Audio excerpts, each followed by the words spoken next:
Hello, this is a guy who likes fanfiction and is too lazy to read, so here is the Leonine Heresy in audio form. Check the description for the links to the author. Index Asteroots Emperor's Children, Sickness unto Death. Beset from all sides, the Imperium of man faces many foes, but perhaps the most deadly is that which comes within, for there lurks the hidden, creeping rot of despair. Should the morale of its armies finally give out, all hope of survival, much less victory, would surely vanish.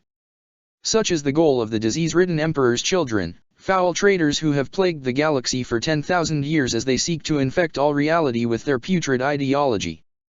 Once the noble Third Legion, these bubonic Asteroots who once inspired hope now invoke only despair after selling their souls to the Plague Father Nurgle in exchange for a cessation of pain.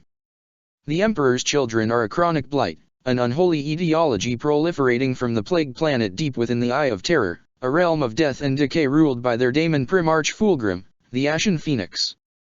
They are the slow-creeping pestilence, living vectors of illness empowered by entropy and hopelessness who have seeded the galaxy with a cancer, withering away the Imperium's strength with each passing century. This terminal decline becomes ever more obvious as its people desperately struggle for survival, a creeping realization regarding their stagnant empire's mortality looming ever larger, for it, like everything else, must eventually die, a slow agonizing demise stemming from the wounds inflicted by its own traitorous children. Origins, incubation. Hope deferred becomes hope forgotten. Proverb of old Earth. From their very beginning, the Asteroots who would one day be known as the children of the Emperor seemed destined for greatness. As the master of mankind subjugated Terra to his will, he took tribute from every region he conquered. From the mining peoples of Abyssina, valuable metals, from the Terrawat clans, advanced weaponry and technologies, and from the nobility of Europa, their very sons, both tribute and penance for defying the Emperor's will. Many thought these scions of ancient houses would be hostages, but the master of mankind had a grander vision. Transforming them into mighty Asteroots, these young aristocrats would form the core of the Three Legion. Their prior upbringing in an environment that fostered greatest quickly created success on every battlefield to which they were deployed, and the Legion soon found a niche for itself in commanding the troops of the nascent Imperial Army. Though somewhat haughty, the Asteroots of the Three Legion inspired men by their very presence. Their devotion to excellence in every field won them the respect of all, and their skill at swordplay was the envy of their cousin legions. Even legendary fighters such as Abaddon of the Luna Wolves or Sigismund of the Imperial Fists respected the dueling prowess of Akerduina and his flashing pair of Charnabal sabers, forged from the blades of those he defeated. Many of the greatest victories of the nascent Three Legion were those attributed to other forces, for while it was their tactics that were the root cause of dozens of compliances, the Third themselves were content in simply doing their duty. First of these stunning successes was the Antarctic compliance, where a single cohort proved enough to secure an entire continent. Not content to rest on their laurels, they remained on the advance, following this up in a lightning strike against the vapor wraiths of Jupiter, monstrous Xenos which had long terrorized the Jovian Void clans. As the Emperor's forces spread across the galaxy in the Great Crusade, the Three Legion were on the front lines, chivalrous knights fighting beside the mortal men and women who made up the bulk of the Crusade forces. They gained new allies in every engagement, for their selfless heroism and innate charisma won them countless praise, and their humility even more so. It was not long before their heroic virtue earned them the attention of the Emperor himself, in what might be considered their finest hour. Fighting alongside the Legio Custodes, an entire cohort led by their Legion Master, Thrallas, gave their lives to hold back the enemy, whose assassination attempt had wounded the Emperor through the use of a vortex weapon. Touched by their sacrifice and selfless heroism, the Master of Mankind awarded them the use of the Palatine Aquila, his own personal symbol, upon their chest, an exclusive dignity which would not be seen again for centuries to come until after the Great Betrayal, along with a name of their very own to symbolize their devotion. Thus from that day on, the three would forever be known as the Emperor's children. However, the brightest stars cast the longest shadows, and it was in those shadows that treachery lurked, for the doom of the Third Legion had begun before they had even left Terra. Decades earlier, during the midst of the Unification Wars, the Emperor's forces had turned their attention toward Luna, it being the natural first step in securing the solar system. At that time, Luna was ruled by the Selenar gene cults, a religious order whose knowledge of genetic engineering was among the most advanced in human history. As such, their skill set in laboratories were one of the Emperor's top priorities, but his offers had been met with silence. Thus the Master of Mankind unleashed the 16th Legion against them, who achieved compliance in 6 solar hours in what was the first off-world victory of the Great Crusade. The surviving Selenar were put to work producing repositories of gene seed for future use, but more caution should have been taken, for the gene rights were not so obedient as they appeared. As the Emperor and his armies completed the unification of Terra and turned their attention to the wider galaxy, the watch upon the Selenar decreased with every month.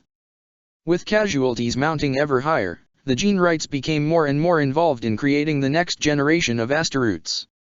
Decades of Selenar sabotage unleashed dozens of minor flaws across the genetic templates of many different Asteroids legions such as the 3, 15, 18, and 19, to name just a few. This sabotage went unnoticed for many years, and it was only an overt act of treachery which finally revealed their schemes. Decades into the Great Crusade, a lunar defense laser shot down a vessel carrying a large store of 3 Legion gene seed, while 2 others crashed upon re-entry, followed by the last reserves disappearing without a trace. Almost simultaneously, Martian scientists discovered a heretofore unknown viral blight in their own repositories, undoing half a century of effort in as many hours. Even their best efforts to undo the damage only partially succeeded in halting the spread to other gene seeds. A thorough investigation soon revealed the origin of the blight to have been a flaw introduced by the Selenar, one especially targeted at what they saw as the Emperor's favored legion, whose template had been one of the first handed over to them. Despite weeks of torture, the Imperium was never able to break their spirits, and the gene witches eventually committed suicide in their cells rather than create a cure. An enterprising novice apothecary, Fabius of Ingolstadt, managed to create a method of testing for this blight, mapping out his legion's genome in the process. However, this depressing process only revealed that these seeds of destruction had been sown across nearly the entire 3rd Legion save for the veterans. In response, Imperial High Command discussed pulling the 3rd from active service, but in the end decided to keep them in the field, for they were deemed too useful. Thus at the height of their glory, the 3rd Legion began to wither. Supposedly healthy Asteroids would keel over unexpectedly, their tumor-ridden organs suddenly failing as their immune system shut down. Others had a more lingering death, screaming in agony as their nerves deteriorated in ways too painful for even a post-human Asteroids. Over the course of a century, the Emperor's children were slowly whittled down, their decline triaged only by the recovery of progenoid glands from the dead. This was a process they pioneered, but they would not be the last, for this technique soon spread to other chronically undermanned legions such as the XVIIth, and eventually to all the legions. However, despite this, the Emperor's children continued to decline both in numbers and morale. Where once they had been beacons of hope, the exemplars of the Emperor's might who looked toward the future, now they turned their gaze to the past. A macabre and nihilistic streak took hold of the Legion, who began to transform the interiors of their ships into sepulchres, a morbid reaction to how short and uncertain their lives had become. Soon enough, their normal operating losses began to threaten the integrity of the Legion. The legionaries knew full well that High Command had written them off as a lost cause, and were merely using the 3rd for what little time they had left before they died out completely. Perhaps the only thing keeping them going, aside from their innate sense of duty as Asteroids, was the hope of discovering their Primarch, the legendary warriors crafted by the Emperor designed to lead the legions. However, these genetic superbeings had been stolen away before the Crusade had even left Terra, and while most legions had found theirs, the 3rd was not among them. Thus their hope remained unfulfilled for well over a century, by which time the 3rd dwindled to almost nothing. This paltry force, which included a handful of veterans and dozens of short-lived recruits who had been scavenged from many different worlds in hopes of finding some natural immunity. They now had little hope of ever fighting on their own again, for they were no longer permitted to fight at the side of mortals, as it was deemed too damaging to Imperial army morale to witness their deterioration. Instead, they waged wars under the command of the Luna Wolves as a supporting force, an ironic reversal of their former role as commanders. The Primarch of the 16th, Horus Lupercal, did his best to aid them, even going so far as to bargain with his brother Primarches so that they would donate aspirants from their worlds to help grow the numbers of the 3rd, but it was of little use. There seemed to be no cure for the blight, and after a century of losses, the Emperor's children numbered a little over 200 Asteroids in total. Though Lupercal refused to countenance such disrespect, rumors of disbanding the Third completely were beginning to spread even outside of Legion circles. Such a fate probably would have been much kinder for the galaxy compared to what awaited the children of the Emperor in the years to come. The Golden Empire. Long ago, before the first Proto-Astartes ever picked up a bolter, the master of mankind crafted 20 super beings known as the Primarches. Forged from his own genetic code, they would have been his generals, leaders all mankind could rally around. However, these sons were stolen away in the midst of their development, hurled into the warp by malign forces who sought to use them for their own designs. The pod labeled 3 was, as its numeral suggests, one of the first to be taken, trapped in the immaterium while its abductors decided where to send it in order to best serve their plans. The dark visions of maddened seers regarding this time present it as a battle between gods over the fate of the soul within, as Golden Order clashed with Lilac XS. As the two juggernauts clashed in a battle whose scale was incomprehensible to mortal minds, just as it seemed one would win, a third power entered, stealing the pod just as it had cheated XS once before. Thus the pod was hurled in another direction entirely, sent far across the galaxy to be deposited on the other side of the galactic core. The region of space through which the pod tumbled would one day be known as the Yazan sector by Imperial explorers. However, as the small object descended from the heavens, there were no advanced craft to meet it, no scientific instruments to accurately track its meteoric descent. Those who did observe its arrival could never have guessed the ruin it was to bring to their world, a quiet backwater known to its inhabitants as Kogaris or Kogaris. A veritable paradise planet, Kogaris was a world of stunning natural beauty, vast oceans surrounding a single continent which was covered in lush greenery, magnificent mountains, and rolling plains stretching as far as the eye can see. Settled long ago by Terran explorers from the Zinnic Empire, the Age of Strife had seen the society of Kogaris regress to a feudal level, barely mastering black powder weapons. It was densely populated, numbering in the hundreds of millions, a number far exceeding any of the worlds on which the other Primarch pods landed. However, most of these teeming masses lived in densely populated river valleys, for only the natural defenses of the mountains could protect them from the savage nomads which held sway over the vast plains known as the Empty Quarter. A place of bandits and outcasts, the rolling plains known as the Altuk were patrolled by nomadic horsemen who lived in tribes, fighting amongst themselves as they followed the migrating herds. On the edges of the plains, a semi-barbarian society known as the Khatan held sway, led by a ruler named Kitagasuago who titled himself the Palatine. However, the kingdom of the Palatine was in reality no more than a buffer state between the savage tribes and the true power of Kogaris, the Qo Golden Empire. Founded long before memory, the Middle Kingdom of the Qo was the source of culture and power across the world which derived its name from it, and everyone knew it. Only the nomads rejected their rule, a state of affairs which suited the Qo just fine, for they were able to exact tribute and fealty in exchange for protection. Astronomy had long been a treasured field of study for the Qo, and so many curious eyes observed the meteor descending on the border of the steppes. However, the first to arrive were outriders of the Talskar tribe, whose keen senses had spotted it even without the astronomic equipment of the Qo. As the nomads sat waiting for the meteor to cool enough to approach, they found themselves beset by a garrison of the Palatine who sought to claim it for themselves. By the time the meteor had cooled, only one wounded man still lived to learn it was no rock, but rather a gleaming metal pod. Though he was a member of the tribes, this man, whose name has been lost to history, knew he would not survive a trip through the Empty Quarter, and so decided to take the pod to a nearby town in the hopes of trading it for supplies. Tying the pod to his horse, the tribesman dragged the pod for many miles until he came near to the nearest outpost of the Palatine. However, as he attempted to enter the town, he was ambushed by a patrol, who killed him and took his prize for themselves. Recognizing the high artistry of the pod, the local commander ordered it be taken to Zyjinchinj, the forbidden city at the heart of the capital of the Golden Empire, to serve as part of the tribute owed to the Qo by the Palatine. Within a few weeks, the cargo made its way through the densely populated river valleys, eventually coming to be presented before the Huangdi himself. After hearing the tale of its discovery recounted to him, the intrigued sovereign ordered his eunuchs to split the pod open.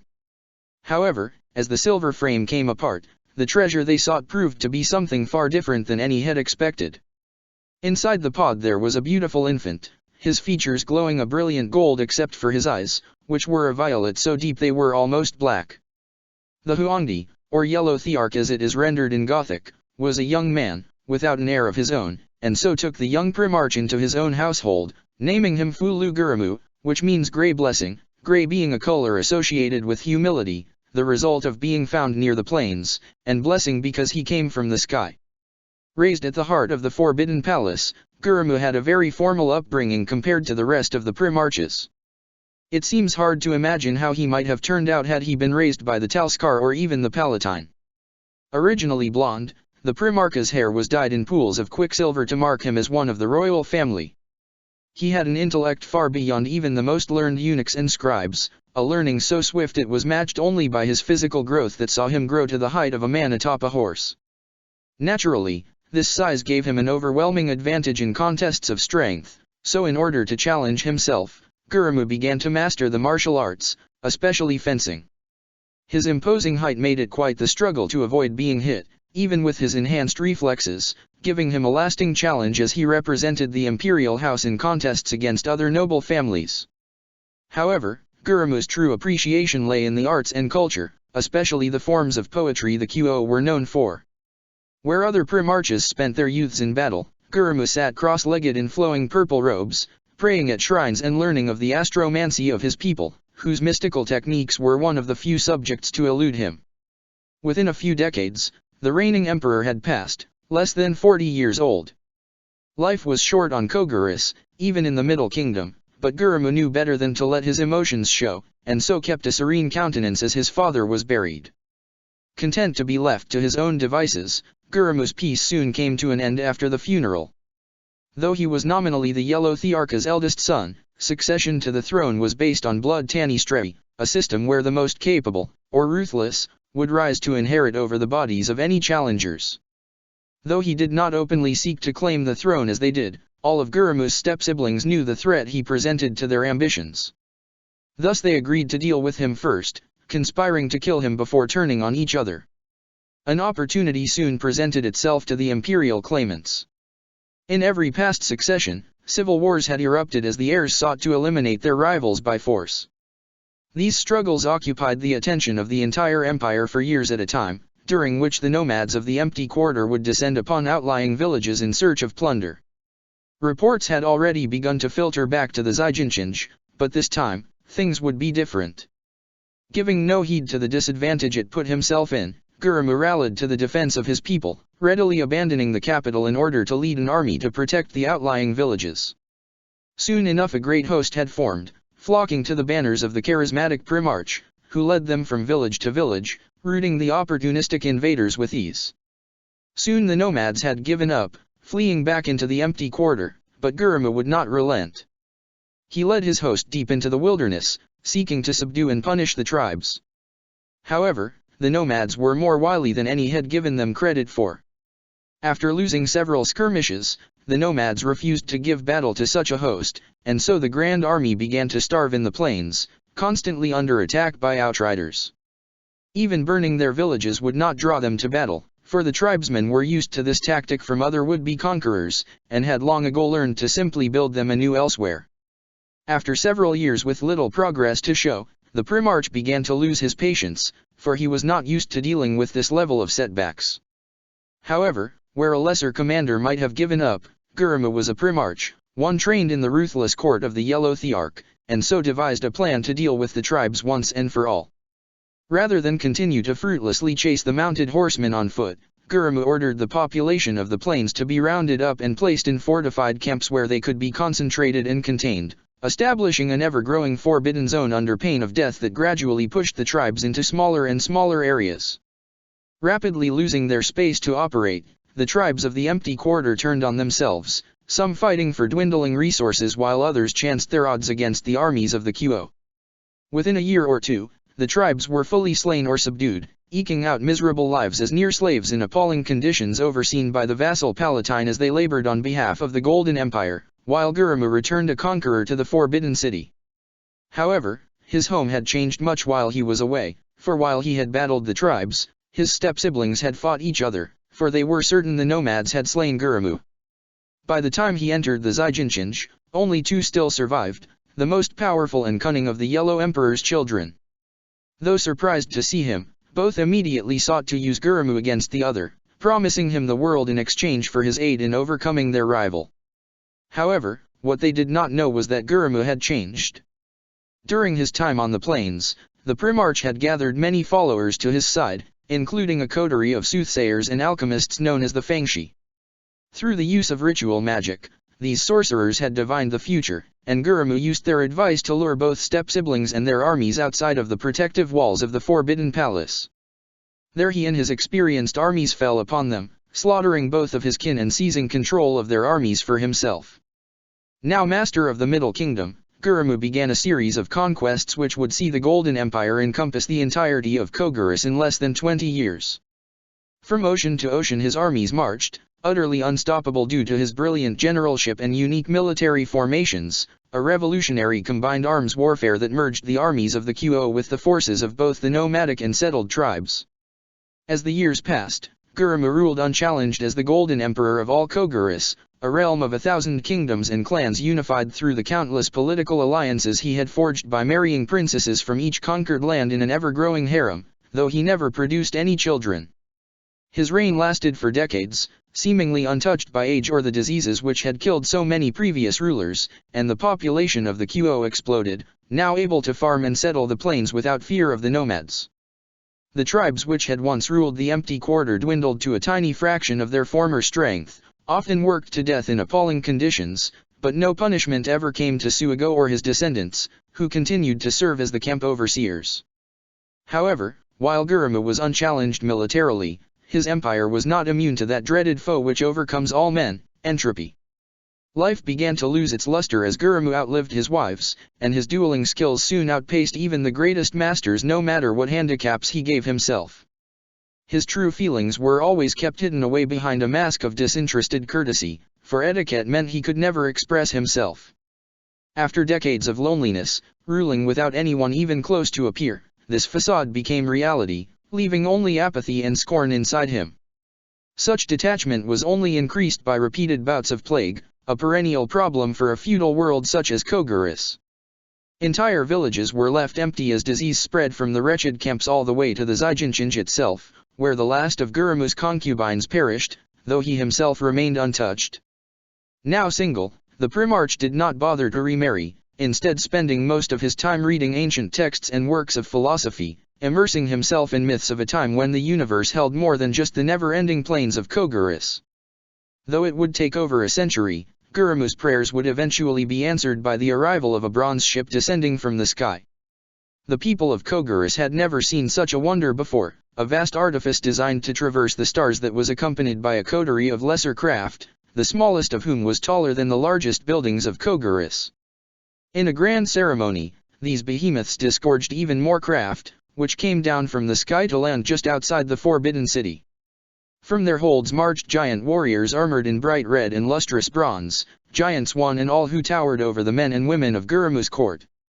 Seated on the Phoenix throne at the heart of his forbidden court, the Golden Emperor received these visitors with due ceremony, for it was clear they were representatives of a civilization that might even equal the splendor of the Qo.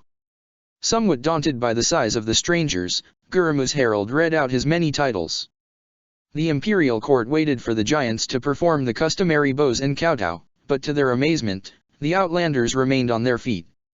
Signaling to his eunuchs, Gurumhu watched impassively as they issued the customary demand for tribute. To his surprise, their leader, a man called Magnus, began to laugh, a display of emotion not often seen in the stiff and formal halls of the palace. His levity did not seem to be shared by his companions, who remained unmoving behind the alien features of their ornate helmets that were so unlike the dragon masks utilized by Gurumhu's forbidden guard. The Golden Emperor's herald announced the demand again, but Magnus shocked the court by announcing he would not bow. The tension became palpable as Magnus announced himself to be royalty, titling himself the Crimson King of Prospero. He began to walk toward the Golden Emperor, but stopped as Gurumhu's bodyguards pointed their pikes at him. Magnus smiled once more, before removing his helmet to reveal what had initially appeared to be the crest of his helmet was actually his natural hair. Plus hello, brother. Your world is very lovely compared to the deserts of my home world.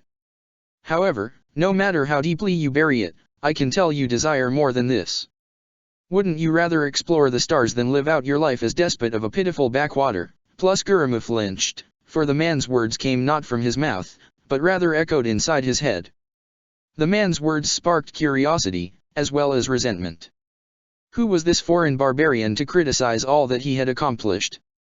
After a moment of contemplation, Gurumukh nodded. Rising up, he descended the steps of his throne.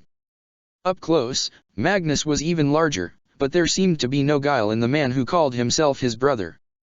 The two shook hands, sealing their pact, before Gurumukh found himself wrapped in a hug for the first time in decades. As Magnus boomed out joyous laughter to the entire court, Gurumukh remained uncertain, unwilling, or perhaps unable to completely believe these words of fraternal affection were truly genuine. Great Crusade, prodromal. Despite what seemed to be impossible claims, Magnus' tall tales quickly proved to be reality. Using nothing but his words, the Crimson King conjured in the minds of everyone present images of incredible splendor, vast ships crossing the expanses of the heavens, of mighty armies of giant armored warriors similar to the ones accompanying him, and of a colossal palace stretching from horizon to horizon atop a mountain range whose peaks made those of Kogurus appear minuscule in comparison. Suitably convinced, Gurumukh agreed to accompany his brother back to his ship, leaving the planes as they soared into the heavens. Once aboard Magnus' ship, a strangely shaped but colossal vessel he named the Fatep, the two primarchs quickly became close friends. Magnus was the first real peer or equal he had ever had, and the Crimson King's talent for sorcery made it easy for him to see behind the mask of politeness. The two spent many hours conversing as they spoke about each other's respective pasts, and Gurumukh was astounded to learn of his nature as a primarch, that he too had a legion forged from his bloodline to call his own.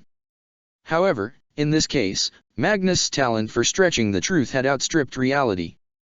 Where Magnus had tens of thousands of Astaroths under his command, Gurumukh learned with disappointment that he was master over less than 200.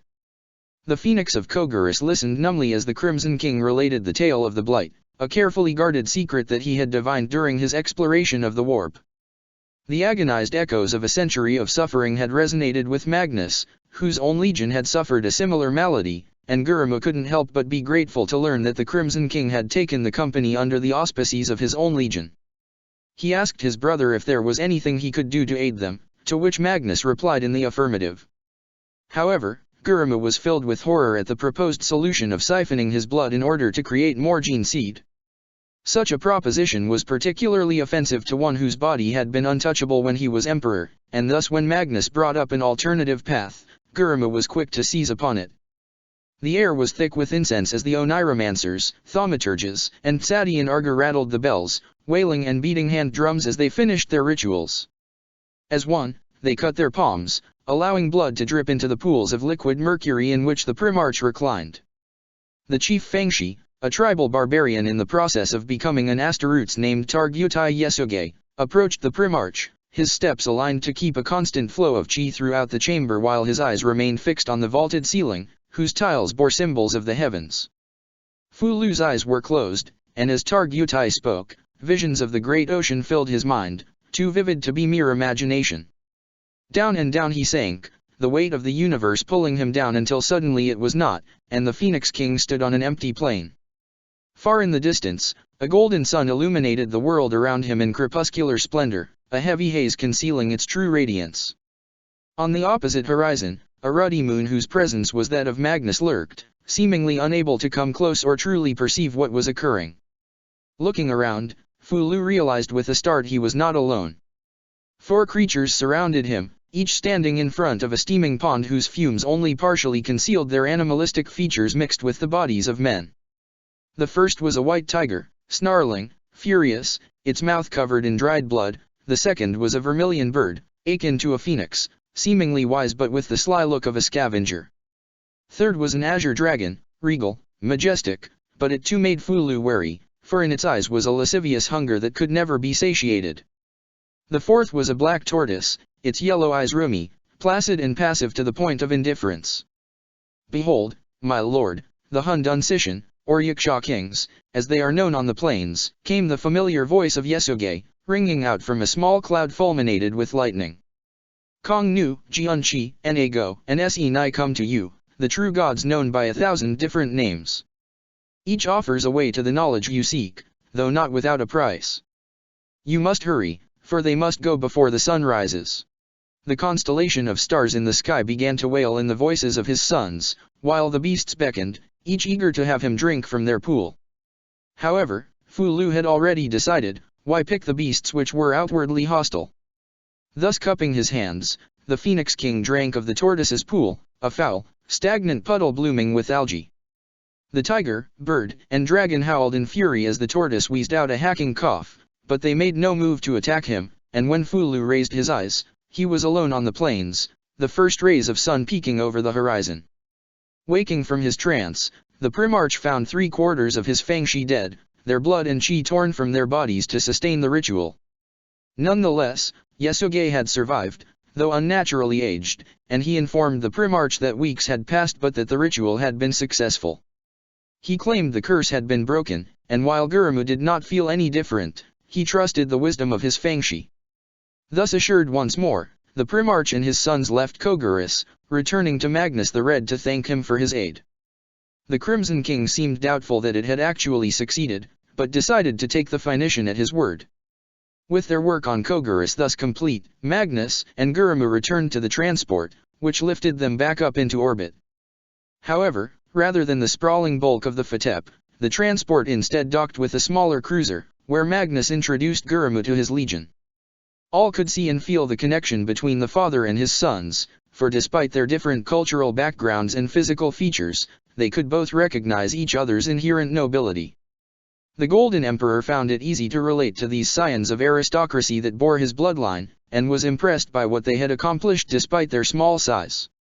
Because they had maintained their sense of duty regardless of setbacks, Gurumu confirmed their name, for it only made sense as he himself was an emperor, along with their heraldry. The legion retained its purple livery, for such was the imperial color of the Qo, but added to it the phoenix wing banner as their legion icon upon their shoulders, a natural complement to the Palatine aquila upon their breastplates. Despite such a promising beginning, the memory of their near extinction had left deep scars in the Third Legion that were unlikely to disappear any time soon. As Magnus had suspected, the blight was still present, but the afterglow of reunion made the danger seem less present. The two Primarches spent several weeks together, observing the many thousands of aspirants competing in a series of trials, designed by the Crimson King and overseen by the original 200, to select the best possible recruits for the Legion. This process quickly bottlenecked, both from the limited amount of gene seed, and so Gurumu was forced to overcome his personal abhorrence. He submitted himself to the ministrations of the chief apothecary called Fabius, who quickly began the process of extracting the gene seed from Gurumu's blood. Other difficulties soon began to present themselves to this effort, most notably the cultural differences between the Imperials and the people of Kogurus. While rich in genetic diversity and potential levies, the vicissitudes of fate and millennia of separation had rendered Gurumu's home world incredibly foreign. The languages of Kogurus had few if any cognates in Gothic, a problem which had not been immediately apparent as Magnus had initially spoken to him psychically, a method which had bypassed the language barrier entirely. For those that Gurumu would not allow into his mind, such as the thousands of baseline humans and Astaroths that made up the Crimson King's entourage, they were forced to make do. Imperial linguists and historians attempting to record the events of this time have resorted to bastardized transliterations of names and titles, and thus outsiders came to know the Primarch of the Third Legion by the name of Fulgrim. For the next few years, outsiders continued to pour into Kogurus while Fulgrim laid the foundations of his legion's future. He was assisted in many of these efforts by his brother Magnus, though the Crimson King was not always present, occasionally leaving for months at a time to pursue his own agenda. Each return brought new changes and new faces to Kogurus, advisors such as the strange machine men calling themselves the Tech Priests of Mars, who came bearing the armaments needed to join the Great Crusade. Magnus gave Fulgrim access to a veritable library of tomes whose contents would be of use to the Golden Emperor and his sons in their preparations to join the Great Crusade in earnest. Fulgrim had high expectations for his legion, and thus the 200 immersed themselves in the culture of their new home world. These men who had once been only warriors now pursued fine arts such as calligraphy, poetry, and painting, learning from the Qo and their vassal states even as the new recruits learned the skills they would need to become Astaroths. Soon enough the legion swelled to 10 times its original size, fully immersed in Kogurian culture, and was now ready to join the Great Crusade. The third had never been so strong, for even the savage ways of the tribes had brought in, though Fulgrim suspected it was simply another self-centered attempt by his vassals to pacify their own realms by removing the strongest and most warlike populations. Equipped with ships of their own, the Golden Emperor and his children joined their cousins on their first real campaigns, pacifying the two moons of Koguris before moving on to the nearby systems. The two Primarchs fought side by side on many worlds, and the time soon came for Magnus to reveal Fulgrim to the rest of the Imperium in a grandiose ceremony aboard the Bucephalus, where the Phoenician met his father for the first time, the Emperor of Mankind.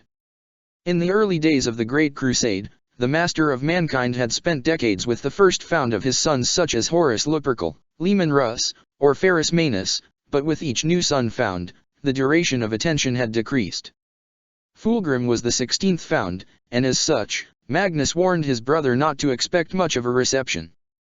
It quickly became apparent that both father and son were equally inscrutable, and the ambience became positively icy after Fulgrim's title of Golden Emperor was announced by his heralds.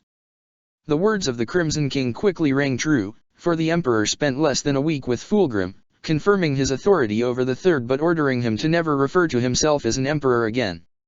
With this tense meeting out of the way, the Master of Mankind departed to return to his own affairs, leaving Fulgrim to travel to Terra. Over the next few months, the Phoenician met with many dignitaries along with more than a few brothers. However, this was no time of joy and wonder for the Phoenix King. The Blight had led many in imperial command to write off the third as a lost cause, and behind their masks of politeness, Fulgrim could tell they harbored doubts whether he and his sons would ever amount to much. The Legion medics, led by Chief Apothecary Fabius, had spent countless hours in the past in their attempts to reverse the disease, but no matter what extreme methods they had countenanced, they remained unable to cure it, or ascertain why it plagued even aspirants who received fresh genetic stock from the Primarch himself. Fulgrim spent many hours brooding on the issue, pessimism weighing heavily upon him and keeping him from truly bonding with his sons, an ironic echo of his relationship with the Emperor. However, Fulgrim did not care for the opinions of these brothers, for he knew who his allies were and retained a contented indifference toward the rest. As the Emperor's children joined in the Great Crusade, equally disappointing were their meetings with the other legions, nearly all of whom had an advantage in size and experience. Resentments began to simmer between Fulgrim and his brothers just as it did between the third and the other legions, for the Emperor's children had long resented their cousins for their condescending pity. Thus most joint campaigns were short-lived, their time together lasting as briefly as that of the Emperor. While some respected this drive, others were irreconcilably offended, such as the ever-proud Guilliman, who became infuriated to learn that Fulgrim believed his own sons to be superior to his ultramarines. Many saw such beliefs as pointless hubris, a desire which blinded them to the opinions of others. Relations between the 3rd, 7th, and 8th legions were permanently soured after Fulgrim refused to intervene in a brawl between his brothers Conrad Kurz and Rogaldorn during a joint campaign on the world of Chirot. However, other relationships fared better. Horus Lupercal, the first found, spent almost as much time as Magnus had with Fulgrim, while Lorgar of Colchis took great interest in the religious practices of Koguris. His closest relationship was the one he shared with his brother Ferrus Manus, whose honesty and bluntness was refreshing to one such as Fulgrim, who was long used to others hiding how they felt behind many layers of politeness. Their initial encounter came during a chance meeting beneath Mount Narodnaya in the Urals of Terra, where the Phoenician's initial remarks had led his brother to challenge him to a smithing contest. Though he had only ever crafted decorative pieces back on Koguris, Fulgrim was not one to back down from a challenge, and so the two brothers worked day and night to craft weapons. In the end, the Phoenician recognized he was outmatched, but to his surprise, Manus felt the same way, and so the two settled on a tie, swapping weapons to seal their partnership, which in time would grow in closeness to rival that of the legendary Achilles and Patroclus. Now wielding Manus's gift, the perfectly balanced golden sword he named Fireblade, Fulgrim next crafted a pistol, a Folkite charger he named Firebrand, and thus the Phoenix of Koguris became armed with tools of fire, a living embodiment of the legends of old. The two brothers fought side by side for over a decade, both legions forming close bonds with each other as the third adapted and learned new ways of war. By the time the Iron Hands had departed, the Emperor's children had changed dramatically. The old 200, whose numbers had always been precarious due to both battle and blight, were now far outnumbered by their new brothers, many of whom had been promoted to lead brand new companies composed entirely of the sons of Kogaris. Fulgrim was well aware this trend would only continue as the years passed, and so he did not hesitate to restructure his legion according to his own preferences. Now, rather than a single legion master like the other legions had, the third were reorganized into an idiosyncratic system implemented swiftly after the former first captain, a Terran named Rylanir, became incapable of command due to being placed in a dreadnought sarcophagus. In his place, the Third Legion were now to be led by 3 Lord Commanders, Eidolon, Chenexay, and Vespasian, who each commanded a third of the legion, divided into various formations whose titles remain difficult to translate. The legion's 30 companies essentially governed themselves, dispersed amongst the stars across dozens of campaign fleets, for any desire on Fulgrim's part to know his sons' names or quirks had vanished after their numbers had climbed into the tens of thousands. This distance between father and sons only served to further increase their perfectionist tendencies, for they sought ever greater challenges in the hopes of impressing both him and the rest of the Imperium. Perhaps had the Primarch been raised elsewhere, he would have been more open, more charismatic, or inspiring to the men under his command, but the formal court culture of the QO was too deeply rooted in him to change, producing an ever-worsening melancholy in Fulgrim. Thus were the Emperor's children destined to be disappointed, regardless of their successes and state of perfection. So too were his brothers snubbed, for Fulgrim remained indifferent to the resentment of others, even when he met them in person, such as at the Grand Triumph of Olaner, where he ignored Dorn's pointed stares the entire time. His attendance had been on a whim, for he cared little for public relations, and while initially indifferent to his brother's new title of War Master, in truth it destroyed any relationship between them, for Lupercal soon became far too busy to give any attention to the Phoenician and his rapidly growing dysphoria. In truth, Fulgrim's confidence in the Imperium as an institution had waned over the decades, and he would not waste his time attempting to mend his brother's relationships. Nor did he bother to attend the Council of Nicaea, for he cared little for the question of psychers. Even a personal request from Horus for a company to commit his forces to something called the Legion Auxilia merited little attention, and it was one of the Lord Commanders rather than the Primarch himself who dispatched Centurion Azael Cohn-Nose and his company to join the War Master. Fulgrim remained on the fringes, ignored by most and disliked by almost all the rest. His brothers knew he would not abandon his duty, but they did not realize how little hope or enthusiasm existed in him. The Phoenix King grew less and less attached to the Imperium, his initial excitement of exploring the stars having long since worn off after just under a century of near-constant warfare. The last vestiges of hope in Fulgrim were finally dealt a mortal blow as a result of the debacle of the murder campaign. As was the case in almost every other legion, many companies of the Third Legion operated on their own, dispatched to conduct their own campaigns apart from the main fleet. The 28th Expeditionary Fleet was one such company, larger than most as it was led by Lord Commander Eidolon, which responded to a distress call from one Captain Frome, a blood angel whose detachment was apparently stranded on a world designated 14020. However, when Eidolon and his forces arrived, all that remained was a recorded transmission: "This world is murder." Regardless of such grim tidings, the Emperor's children landed on the planet in force, and quickly came under assault from hideous arachnid Xenos. Despite their martial prowess, the sheer numbers of these megarachnids proved too much, and the Third took heavy casualties before they were ultimately rescued by the 63rd Expeditionary Fleet led by War Master Horus himself. Unwilling to face his Primarch after such humiliation, Eidolon attached his forces to the Legion Auxilia, and was present at Interix when Lupercal fell. The Lord Commander would not rejoin his Primarch for several years, during which time both had changed dramatically. The weak cries of agony finally petered out as the Kindbrach fell to the ground, its innards spilling out from where it had been pierced by the hissing energy field of the power sword. The sons of Fulgrim glanced over, retaining their composure while his allies whooped, a motley assortment from multiple legions that had joined together to pursue the war against the treacherous Interix and their Xenos allies. One of them approached him, clad in the distinctive teal of the 20th. "Telemuch on Lyras, is it? And I believe you go by Hasek Noyan Khan?" the warrior asked, not removing his helmet. "That is my name, yes. And you are?" Lyras answered, glancing over at his Kogarian counterpart, who shrugged. The other Astaroutes cocked his head in bemusement. Why, I'm Alpharius, of course. Would you two mind coming with me? Your skills with the blade are very impressive, and I think you could be greatly of use to my patron. Oh? And who would that be? Hasek asked, intrigued despite his annoyance at such temerity. That's on a need-to-know basis, but I suppose I can make an exception. I'm sure you've heard of the Sigillite before. Relapse, fall of the Third Legion.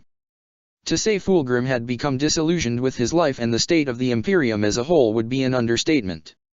Almost a century of warfare had made his life upon Kogaris, a time when he had been master of all he surveyed, seem much better in retrospect than it most likely was. Once the Golden Emperor, the Fulgrim of the 31st millennium was no more than a cog in a machine, conquering planets more by habit than by desire. The Astaroutes of the Third Legion were, like their father, accustomed to perfection, and to slack off in their duties was unthinkable, regardless of their personal opinions on the tasks they performed. Thus, contrary to other brothers such as Perturabo or Guilliman, Fulgrim did not necessarily desire recognition or glory for its own sake, but rather, harbored a subconscious desire for some sort of change to his situation, a future which even he could not envision. This malaise, shared by father and son alike, was a drain on their morale, and was compounded by the hidden but ever-present threat of the Blight, an unspoken threat looming over their heads ceaselessly. Thus, in the radiance of the late-era Great Crusade, when all eyes were upon the War Master, the ennui of the Emperor's children passed unnoticed. Even their closest allies did not pick up on any changes, for over the past several years, Fulgrim and his sons had been fighting alongside Ferrus Manus and the 10th Legion against a human empire known as the Ortian Technocracy. It was during this time that a missive arrived, whose sender bore an unusual title, Voice of the War Master, along with an ever-stranger command to not open it in the presence of others.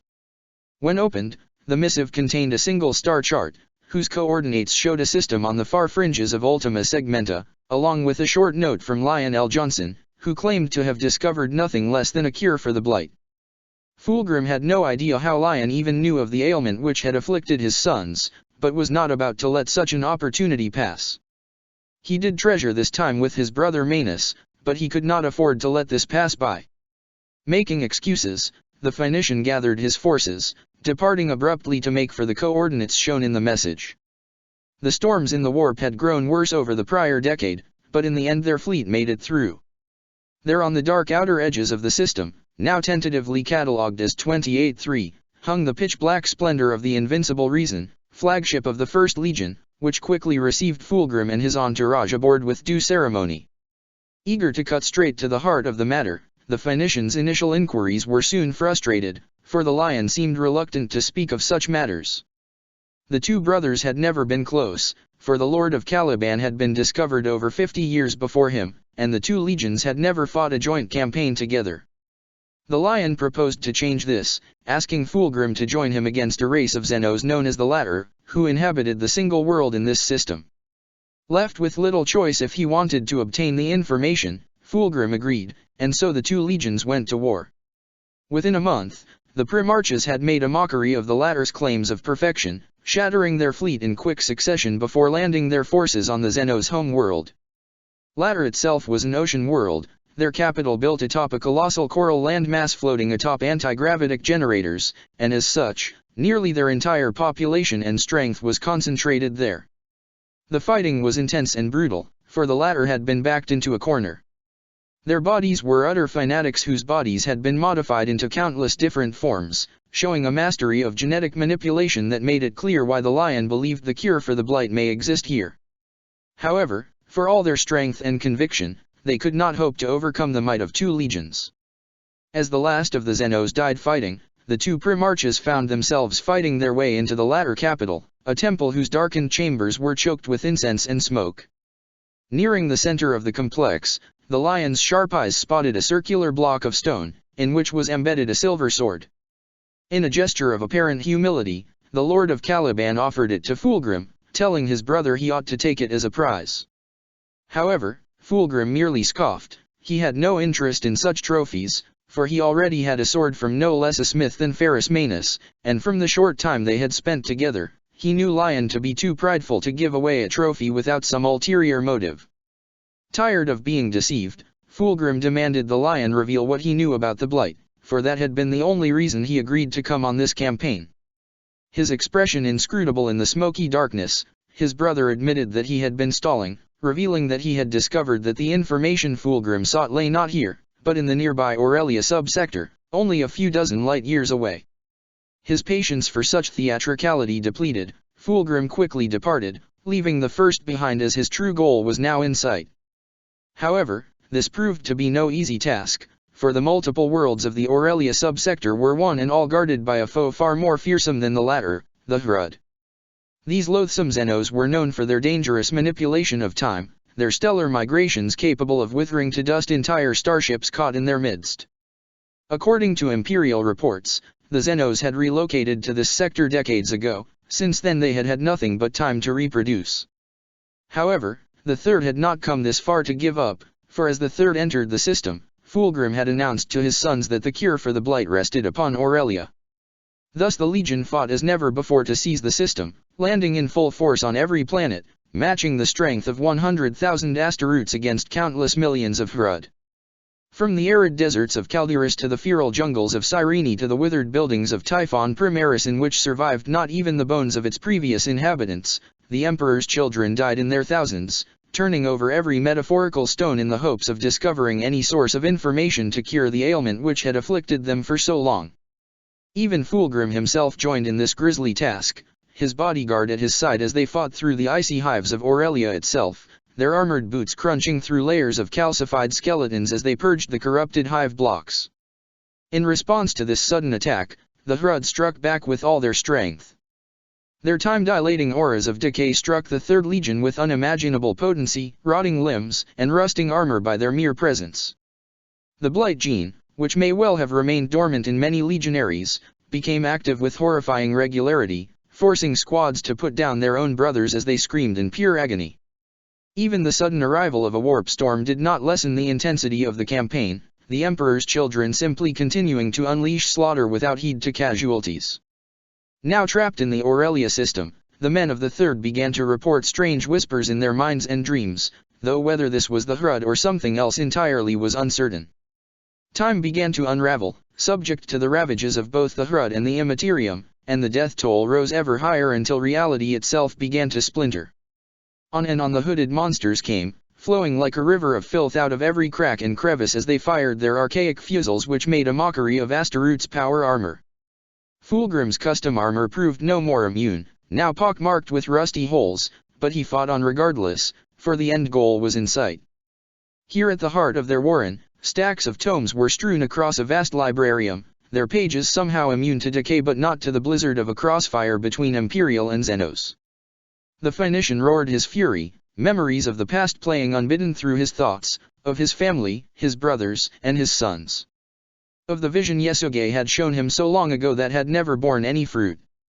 On and on he fought, killing, and killing without any respite. How long had he been doing this? A day? A month? A year?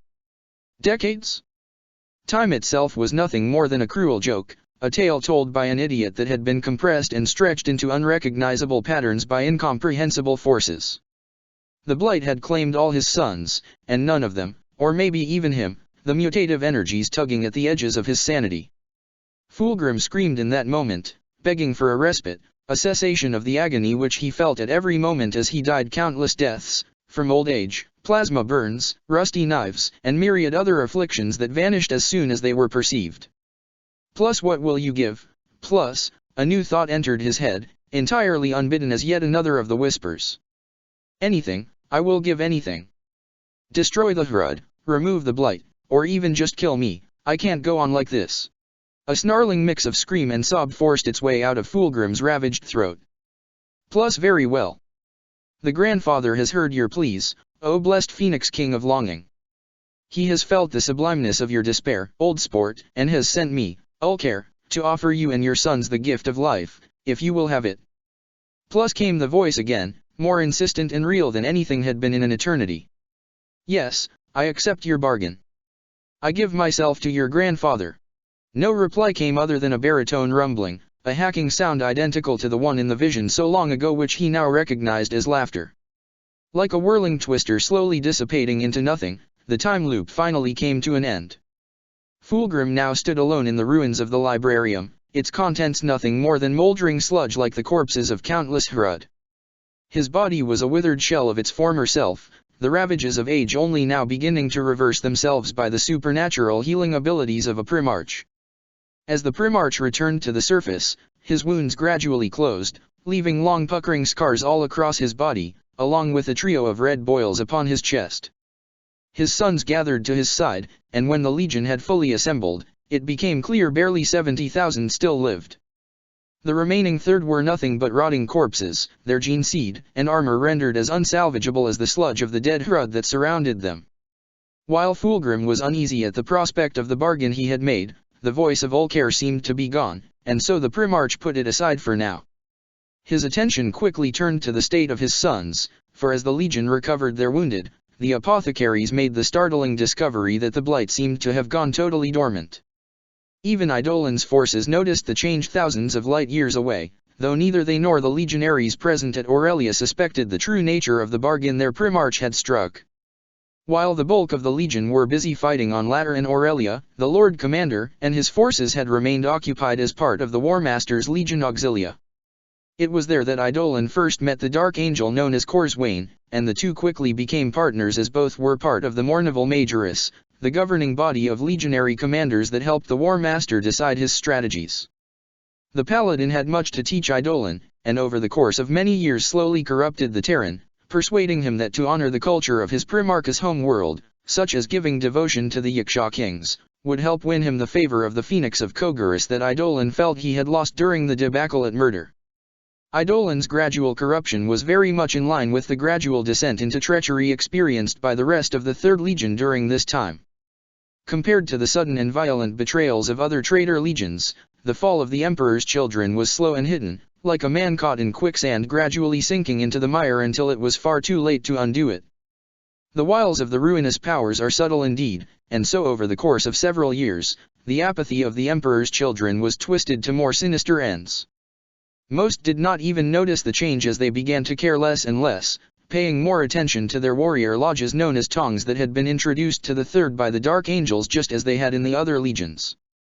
Soon their rate of conquest slowed to the verge of stopping entirely as their once resplendent war gear started to bear the stains of rust and corrosion, while small altars and personal shrines began to proliferate throughout the fleet. Fulgrim himself experienced these changes as well. While he experienced no pain from it, the strange marks on his body from Aurelia refused to heal. He found himself dreaming each night of a fetid garden, a swamp at whose heart was a crumbling manse that he could not enter due to the chains barring the gate. Other legionaries began to report similar visions, especially those who had once been librarians before the Edict of Nicaea. In the Tongs, legionaries increasingly voiced treasonous sentiments regarding the Imperium, while the fleet officers began to report higher rates of minor diseases beginning to infect the mortal crews. These aches and poxes caused no end of minor irritations and pains to both baseline and Astaroths alike, but all could sense their suffering now had a higher purpose, that taking steps to change things would have no purpose in the long run. Fixation on the concept of entropy became their overriding focus, and so their hope in the Imperium slowly disappeared, replaced with a disgust at those who would bother to make the effort to slow the descent of the galaxy into chaos. However, all this remained hidden from the wider galaxy, whose lines of communication were increasingly choked by more and more violent warp storms. Years later, when Lupercal fell upon the world of Davin, Eidolon took the chance to abandon the Legion Auxilia, hurling his forces into the darkness to seek out first-hand knowledge of the Yaksha kings. Not even Fulgrim knew Eidolon's reasoning, nor where his sons had gone, and he said as much to the representatives of Lupercal who came to discover where they had gone. By this time, the minds and souls of the Emperor's children had been irrevocably twisted by the demonic voices in their dreams and by the agents of the Lion. As the last remaining loyalist sympathizers amongst his sons were being snuffed out, Fulgrim began to experience different dreams. Over the previous few months, during that time when Horus found himself increasingly isolated on the world of Davin as he tried to ascertain the position of his forces, Fulgrim's understanding of the warp increased dramatically. Through dream trances induced by Fangshi Yasuge, the Phoenician learned of the plans the Hun Duncition had for him, for he had been marked by the one known to the people of Kogaris as Enego. Hailing from a culture which took the existence of the afterlife for granted, Fulgrim had never been fully comfortable with the rationalistic atheism of the imperial truth, believing it to be too simple to be true. Thus he had little difficulty in accepting the existence of beings in the immaterium who offered aid in exchange for appeasement. The desires of Enego and his representative Ulker seemed easy enough to fulfill, requiring no great effort on his part to aid in the continuation of the universe's natural cycle of entropy. Thus, as the last of the Alpha Legion spies in their ranks were finally found and eliminated, the enlightened Fulgrim followed the call in his dreams to return alone to the world of Aurelia. Alone save for the whispers, the Phoenician descended far beneath the planet's lifeless surface, discovering an ancient prison which held Ulker captive. Through dark rituals, Fulgrim freed the creature, revealing its true nature as that of a monstrosity known as a Great Unclean One. However, so apathetic and steeped in corruption was Fulgrim that even the horrific bloated form of the greater daemon did not dismay him. In those dark caves, Fulgrim sealed his fate, bargaining away his soul and the souls of his legion to the putrid embrace of the Plague Father in exchange for power and an end to their suffering. Their covenant now sealed, Ulker gave his pestiferous blessing to the Phoenician. The Great Unclean One imbued him with unnatural might, prophesying with his phlegm-filled voice that Fulgrim's pain would come to an end upon the world of Nostramo. As Fulgrim returned to the surface, he noticed the world changing around him. Now freed from his prison, Ulker's influence began to wash over Aurelia. The foul energies of the warp poured down across the entire planet, the sludge and rot left over from the Hrud solidifying into a deep freeze as a thick layer of ice covered the surface. Ulker's promises quickly began to bear fruit, for even before Fulgrim reunited with his sons, a dark transformation had already begun to come over them. The favor of Enego descended upon the Emperor's children as fresh outbreaks of disease swept the ranks, new plagues which empowered them as much as it debilitated those around them. However, the Astaroutes of the Third felt no horror at their new condition, for apathy had infected them as surely as any pestilence. The Emperor's children had found a new patron, unified in purpose as the chosen instruments of the Grandfather to carry out his will in the wars to come, for the Leonine Heresy had now begun. Metastasis, a plague upon the stars. While Fulgrim had been occupied on Aurelia, events had proceeded apace in the rest of the galaxy. The Lion's machinations had finally reached a crescendo upon the world of Davin, where the Dark Angels and Blood Angels had inflicted a devastating loss on the War Master and his forces. The Loyalist legions were now isolated and scattered across the galaxy, either trapped or hunted by the traitor legions. In celebration of their initial victories, the arch-traitor called his brothers and their forces to join him for a dark triumph upon Davin. Unlike the rest of the traitor primarchs, the Lion seemed unsurprised to see the state of the Emperor's children, though he kept his distance. Once they had gathered together, L. Johnson gave them new orders, dispersed the traitor forces across the galaxy to carry out his will and that of his patrons, the Chaos Gods. Fulgrim and the Emperor's children accepted his commands without complaint, joining Rogaldorn and the Imperial Fists to form the northwestern thrust toward Segmentum Solar. The Phoenician had not seen his brother since Olaner, and it was clear Dorn had not gotten over the events of Chirrut, but such petty grudges mattered little. Thus over the course of several years, the Emperor's children unleashed rot and death on every world they visited, spreading the love of Enego to all that they met. The 7th Legion seemed to grow increasingly disgusted with the changes wrought on the bodies of the Emperor's children, and soon enough departed without warning to pursue their own agendas. This did not bother the Phoenician, for he knew the work they were doing was serving not only the Lion but the Grandfather as well. They continued to unleash death and decay across dozens of systems, empowering the Plague Father with the despair they evoked. During this time, the forces of the 3rd Legion had formed into 3 main bodies, each composed of dozens of company-sized vector EMs overseen and administered by one of the 3 Lord Commanders. Due to the continued absence of Lord Commander Eidolon, Fulgrim had finally yielded to necessity, naming another Terran, Solomon Demeter, as his replacement. As the most junior of the Lord Commanders, Demeter often fought alongside Fulgrim himself, while Lord Commanders Cheen Xa and Vespasian prosecuted their own campaigns independently. All 3 however were true exemplars of the Legion's new philosophy, leading their men against the loyalist defenders of Bastion Omega with ruthless and methodical brutality. Over the following several years, the Emperor's children continued their descent into the embrace of the Plague Father. Those who had once lived their lives under constant threat from the blight now spread disease and despair across dozens of systems. Where the other legions sought to extract tribute and supplies, or killed for the sake of it, the third instead focused on densely populated worlds, taking a perverse joy in shattering the anti-spiritual creed of the imperial truth.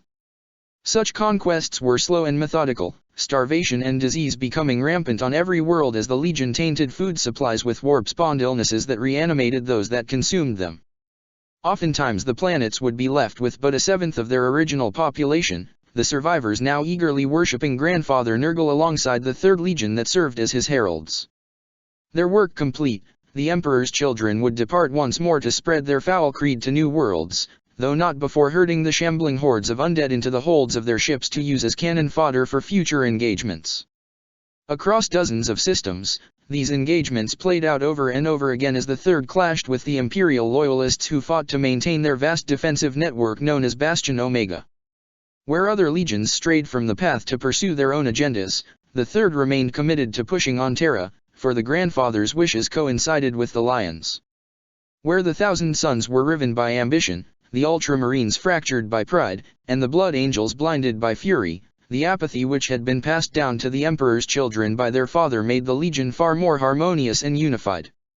However, while the tenets of Nurgle had removed most of the possibility for inter- or intra-legion conflict, the nature of chaos meant this could never last. Perhaps the most divided host of the Emperor's children was the one led by Lord Commander Demeter. Once merely the captain of the Second Company, Demeter had been placed over many other companies after being promoted due to First Captain Eidolon's disappearance. Demeter lacked the illustrious record of his predecessor, because of which he harbored persistent self-doubt regarding his aptitude for such a position.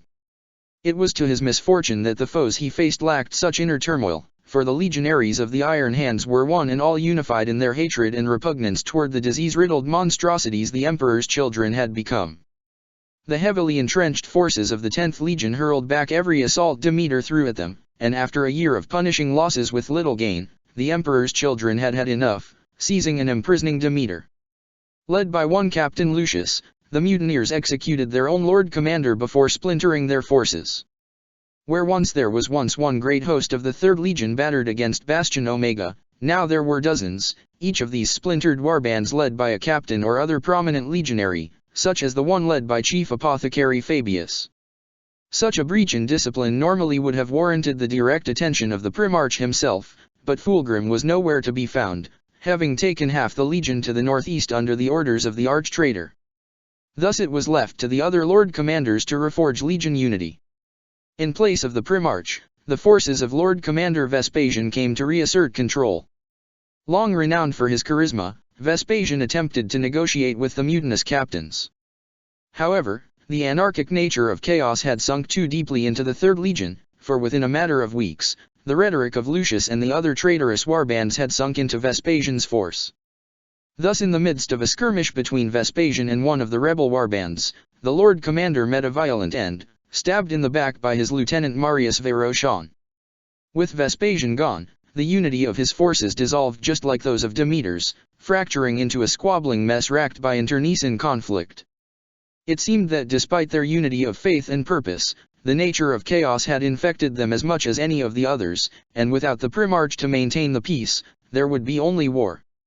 The remaining Lord Commander, Chin Xe, had no wish to share the fate of his comrades, thus he remained engaged against the Loyalists.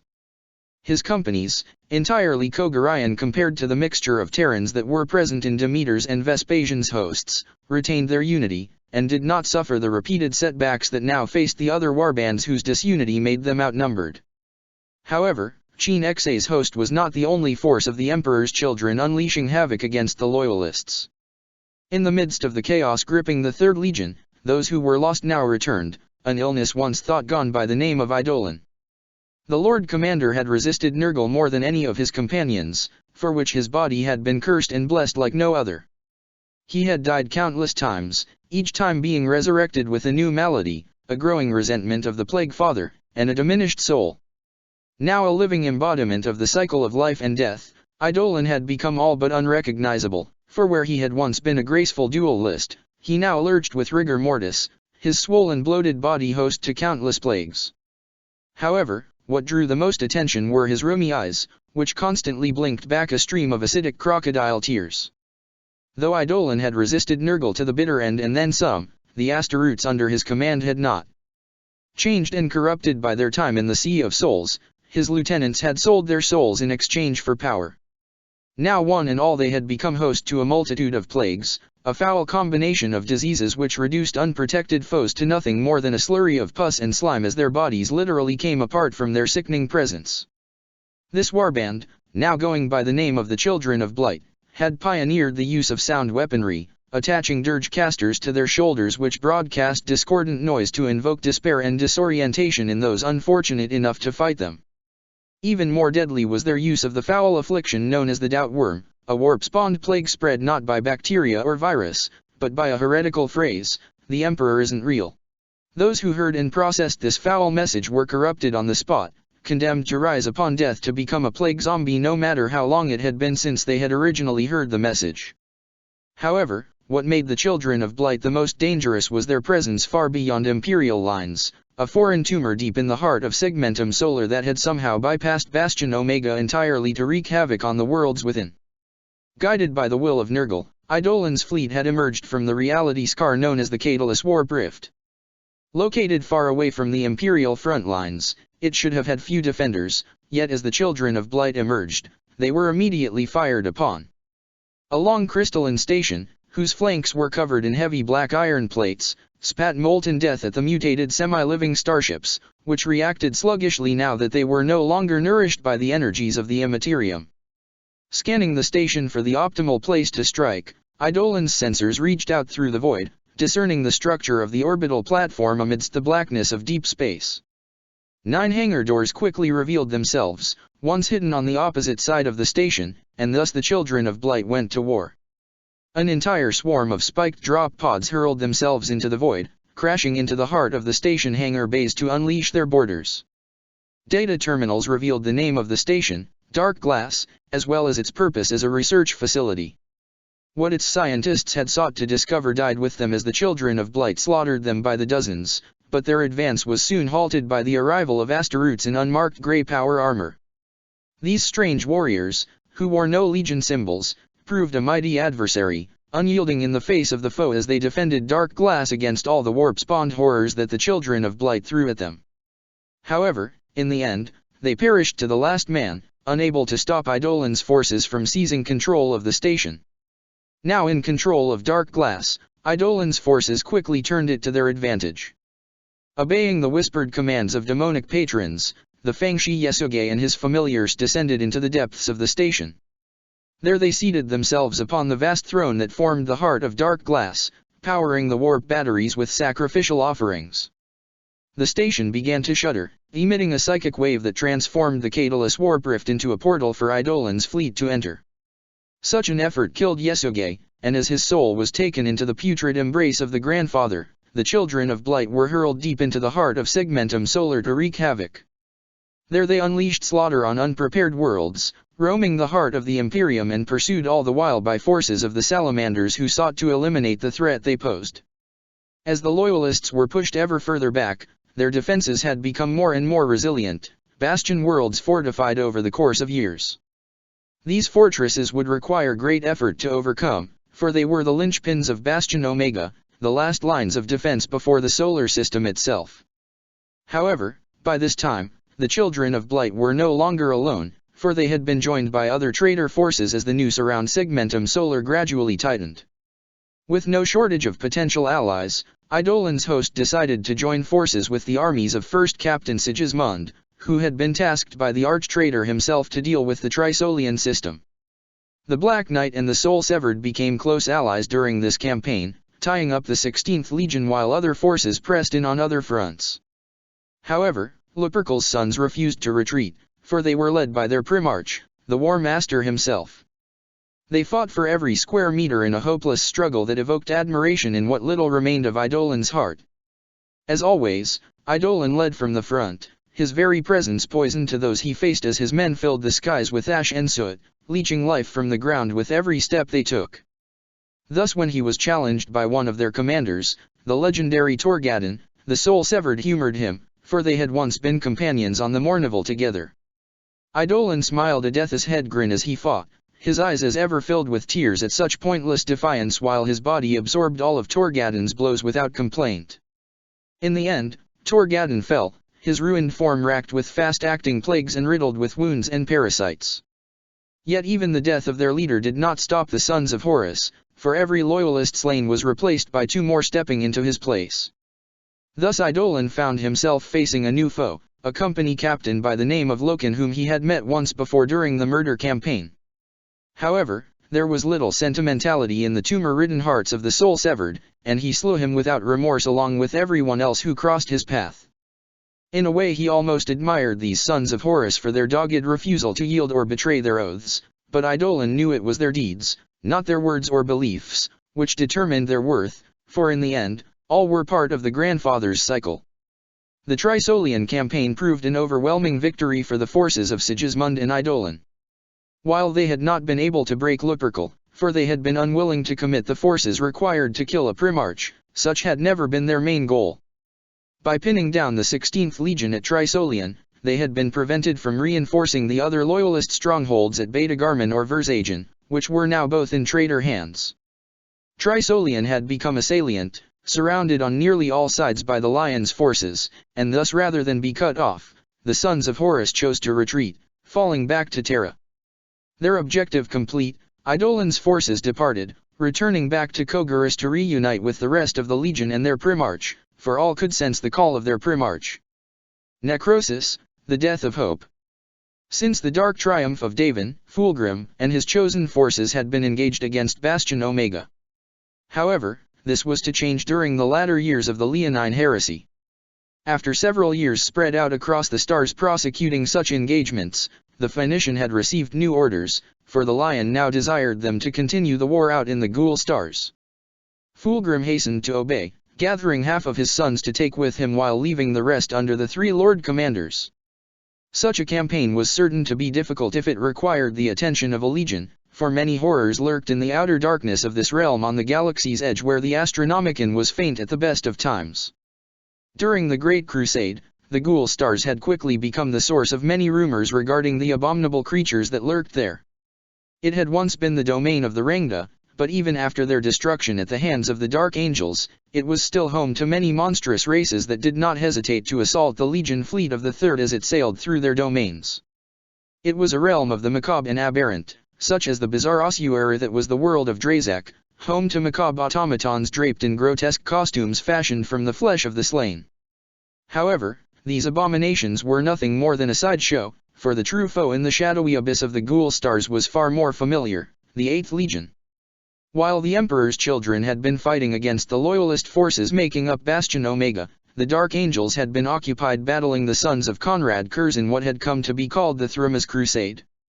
What had provoked the Lion to turn over this theater of war to his brother Fulgrim was uncertain, but whatever the case, any hope the 8th had for victory was now gone.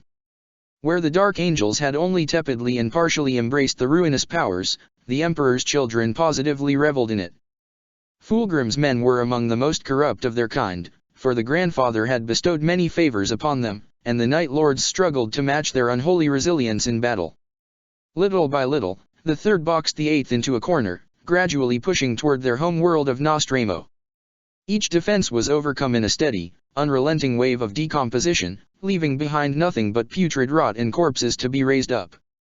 Both sides knew it was only a matter of time before the 8th could withstand it no longer, slowly strangled out on the edge of civilization in a shadowy realm lit by the fires of a dying empire. The sons of Kurz had put up a valiant defense, drawing out the conflict for several years, but even they knew time was not on their side. Where once they had hoped to make their way to Terra, now they found themselves trapped on the northeastern fringes, as far from Terra as could be.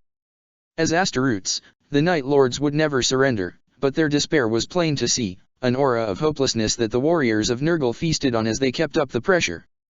However, even as his sons marched ever closer to victory, Fulgrim himself did not partake in their sadistic joy. His mind remained occupied with the prophecies of Ulker, whose promise of his suffering coming to an end upon Nostramo continued to weigh upon him. More and more blessings of Nurgle had been bestowed upon Fulgrim after every victory he obtained, a series of newly acquired lingering pains that seemed to show up just as the old ones went away. Thus as the fleet of the Emperor's children engaged the Night Lords above their home world of Nostramo, the Primarch's attention was upon himself and his own misery rather than the battle outside. The outcome was never in doubt, for the Third Legion greatly outnumbered their loyalist counterparts, and any hope of success vanished along with the nightfall. The 8th Legion flagship that was driven off after a brief but fierce battle with the pride of the Emperor, Fulgrim's personal flagship. As the Emperor's children took to their drop pods and began to rain down upon Nostramo, Fulgrim remained secluded, allowing his warriors to break the defenses while he prepared for the final push. He was confident in his skill with the blade, for only the Lion had ever been reported to be a finer duelist than the Phoenician, but the Lord of the Night was sure to have tricks and stratagems to use. Throughout the Thrumas crusade, Fulgrim had yet to see his brother, but he was certain he was simply directing it from the shadows like he usually did. As befit the Lord of the Midnight Clad, Nostramo was a world in perpetual gloom, all life concentrated into 5 hive cities.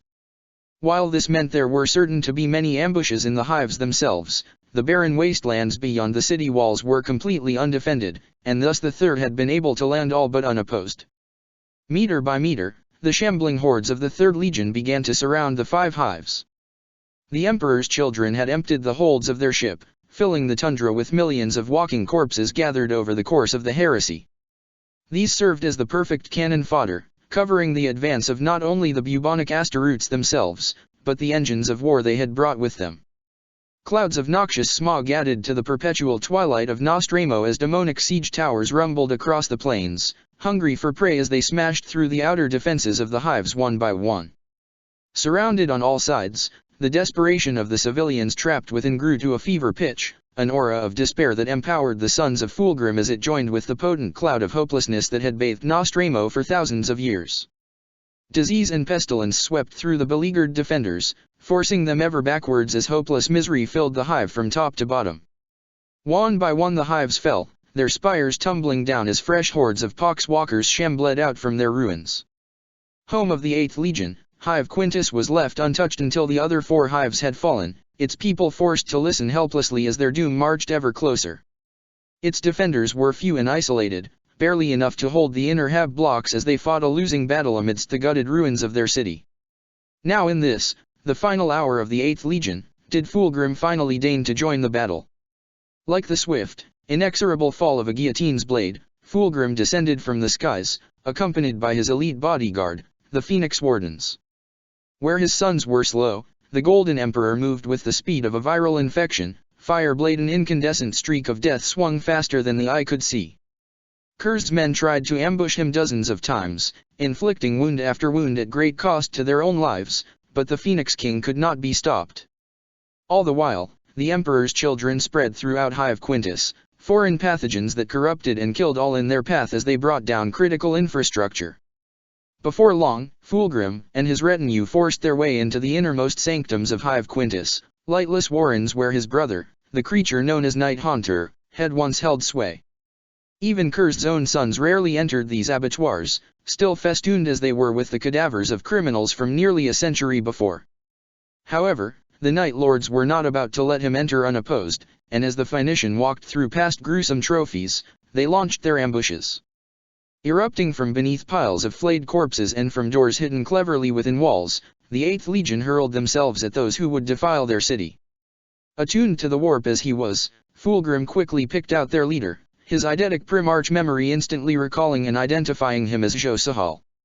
Lightning Claws met Power Sword as the first captain hurled himself at a Primarch, fully cognizant he stood little chance but defiant nonetheless. As the two dueled, the Terminator elite of both legions clashed around them.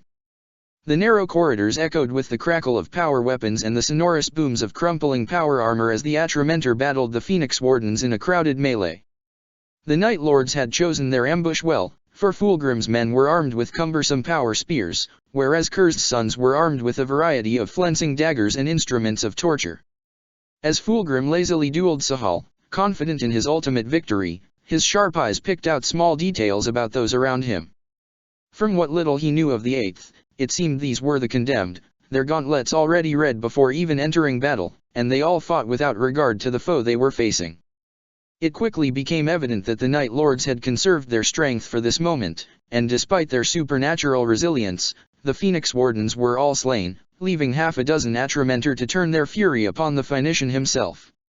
However, Fulgrim would not fall so easily as his men.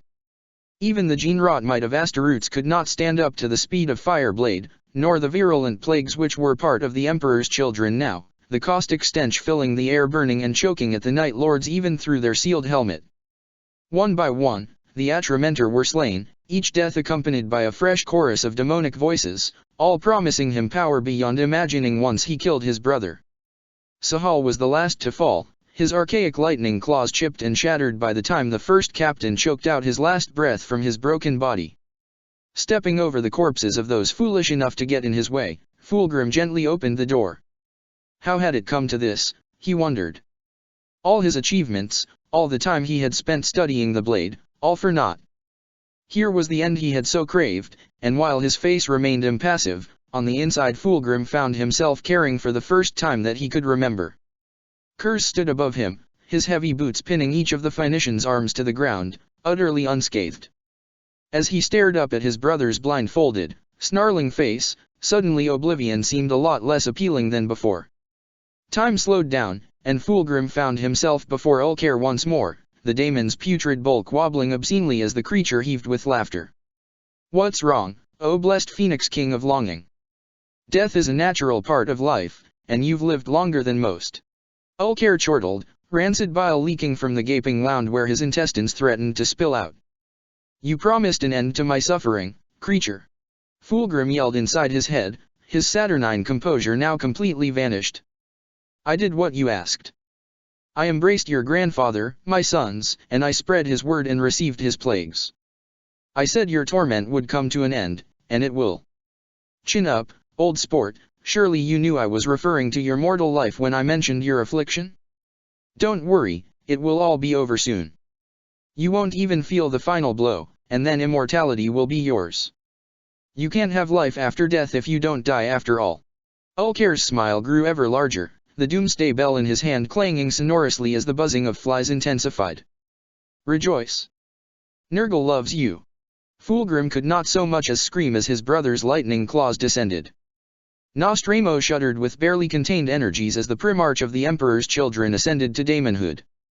His soul was plucked from his mortal shell, snatched away to be molded anew in the rotting manse at the heart of Nurgle's garden. Termite-infested floorboards creaked as the ponderous bulk of the Plague Father hurled new ingredients into his cauldron, focusing all his foul attention on transforming the unfortunate soul trapped within into something more pleasing to him. A Daemon Primarch was created that day, the third of the Emperor's sons to merit that blessing, though damnation, or curse might be a more fitting term. In contrast to the obese mass of tumorous flesh that Ulker was, Fulgrim's new form was that of a famine victim, skeleton thin and constantly flaking off dead bits like ashes. All hope, all enjoyment, and any positive emotions were taken away, replaced with infections such as Nurgle's rot, binding his soul with metaphorical chains which ensnared him like a puppet on a string. Even the perception of feeling was taken away from him. The daemon's words had proven true, but as is so often the case with daemons, it was only a half-truth. The pain was gone, along with all sensation itself, his new limbs as numb as a leper's. His will was hollowed out from the inside only to be filled once again with Nurgle's own, whose influence stretched out to blight those of his sons as well. Thus even as they retreated from the rapidly crumbling Nostramo, the Emperor's children remained calm, or rather apathetic, resigned to what fate had in store for them. All could sense the blight reawaken in them once more, a latent force waiting to transform them in accordance with the designs of Enago, eldest of the Hundun Sishan. Eager to protect his new toys, the hosts of the Plague Father began to spill out through the rents in the tortured fabric of reality around Nostramo, further sundering it in the process by their unnatural presence. Thus the fleet of the Third fell back from Nostramo without incident, for the Night Lords had taken such great casualties as to be unable to properly pursue them, returning to Kogaris to regroup. Led by the pride of the Emperor, the Third Legion returned to their home world, and were soon joined by the rest of their brothers. The petty infighting which had plagued them over the last few years was now gone, for all were curious what had become of their father, whose presence had vanished from the material universe. As might be expected of a planet hosting tens of thousands of bubonic asteroids, plagues began to sweep the plains and valleys of densely populated Kogaris. This torture of reality was furthered by the foul rituals of the Fangshi, increasing the rate of decay until everything was covered in putrid filth like the Plague Father's garden in miniature. Once clean waterways were choked with effluents, transforming into channels of pus and bile. Swarms of insects filled the air, feasting on the unburied corpses of those who had succumbed to illness. Where other legions would have spent this time healing from wounds, the Emperor's children encouraged the spread of infections upon themselves, allowing rust and gangrene to creep over them and their war gear. However, their voluntary quarantine soon came to an end with the arrival of the Lion's agents, who called the Third to join the rest of the legions at Versagen. When they arrived, the Emperor's children remained aboard their ships, for they knew full well that the contagions which empowered them were as deadly to their allies as they were to their foes. Now able to take advantage of the thin barriers present on Versagen due to the great slaughter which had taken place there mere months before, the Fangshi were finally able to summon their daemon Primarch once more back into real space. However, even their plague-marked bodies proved unable to remain in the same room as their Gene Father, whose aura of death and decay proved fatal to mortals and asteroids alike as he strode through the corridors of his flagship. Seemingly only half aware of the material realm around him, Fulgrim was now far more distant, his cataracted eyes now gazing into the past and the future more than the present, for he had learned many things in the garden. Thus he knew where the Lion sought to meet with him even before the summons had even arrived. Their meeting did not last long, for the Lion seemed unwilling to risk his health by remaining in Fulgrim's presence for too long. The arch-traitor cut straight to the point, ordering the Phoenician to give him his pistol, Firebrand. Though his brother gave no explanation for this strange demand, Fulgrim duly obeyed, indifferently giving over one of the last remaining ties he had to his former mortal life. After their meeting had concluded, Fulgrim called Eidolon to his side. The first captain was not wholly unaffected by his Primarch's corrosive aura, but after proving he was able to withstand it, Fulgrim ordered him to pilot a shuttle down to the surface of Versagen, where the other Primarches were gathering to hear the Lion's commands. As the summit began, the Phoenician watched without any emotion or satisfaction as his brother spoke, idly twirling his pallid, lifeless hair as the Lion told each Primarch the role they and their legions would play in the battle to come. As their meeting concluded, the Fennekin impassively watched as the arch-traitor sacrificed Corswain atop the sacrificial fane, silently observing before vanishing back into the immaterium once more. Apoptosis, the Solar War and the Hives of Exien gathered aboard their vessels, ships whose hides were as pockmarked and disfigured as the legionaries they carried. The Third Legion readied itself for battle. The insides of their ships now resembled that of some great beast, the men inside no more than parasites infesting the viscera of an apex predator. The mortal crews had long since died, but their suffering was far from over, for even as their decaying bodies succumbed to their myriad illnesses, their souls remained trapped inside, forced to eternally man the positions they had once held in life. So too had many of the asteroids undergone similar transformations, their half-dead bodies now covered in the gifts of the grandfather that had finally erupted out from their festered souls after 7 years of incubation. The genetic illness of the blight, written in every strand of their gene seed and DNA, now manifested like never before, coaxed into new and more debased forms by the Fangshi. Thus by the time the fleet arrived in the solar system, they had sunk ever deeper into the Plague Father's fetid embrace. In recognition of their increased resilience, the Emperor's children had been selected by the Lion to be part of the first wave under the direction of Perturabo. In place of Fulgrim, whose new demonic form made him unable to remain in real space for long, Lord Commander Cheen Xa led the fleet, and so watched from the heart of his rotting flagship as the first of his vessels entered battle. While the rest of the fleet had entered the solar system through the Chthonic Gate located near Pluto, the Third Legion had been chosen to enter through the Elysian Gate, whose ingress was tied to the gas giant Uranus. Their arrival was preceded by 3 colossal space hulks, whose crate rouse hides absorbed catastrophic firepower before finally detonating silently in the vacuum, as well as hundreds of Imperial Army vessels, and even a few gunmetal gray slabs belonging to the Iron Warriors. Thus by the time the Third Legion joined the battle, the immune system of Imperial defenses had already been strained near to breaking point. Forcing their way into reality like pus from a lanced boil, the putrid fleet opened fire on the Imperial stations surrounding them on all sides.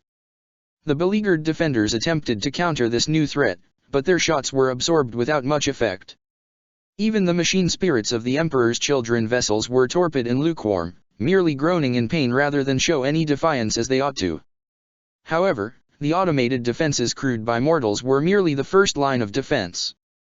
Like lymphocytes responding to an invasive pathogen, asteroids came to counter asteroids as the unadorned ships of the Death Guard maneuvered into position to oppose the Emperor's children.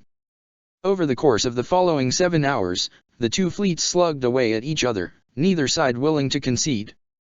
In the lifeless vacuum of space, Nurgle's blessings were significantly weaker, for they had few vectors through which to transmit.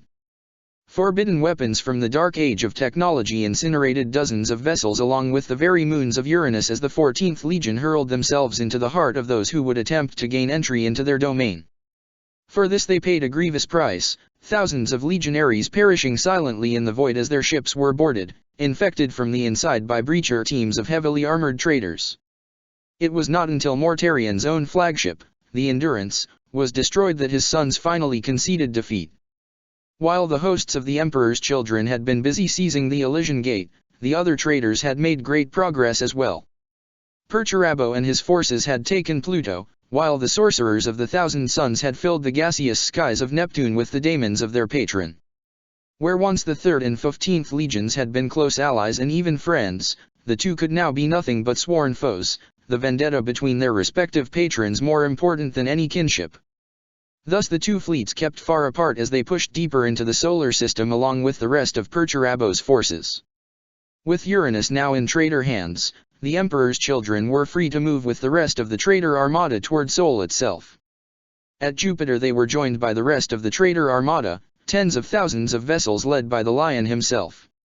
This unstoppable armada swiftly seized the asteroid belt in Mars before smashing what was left of the Imperial defenses above Luna.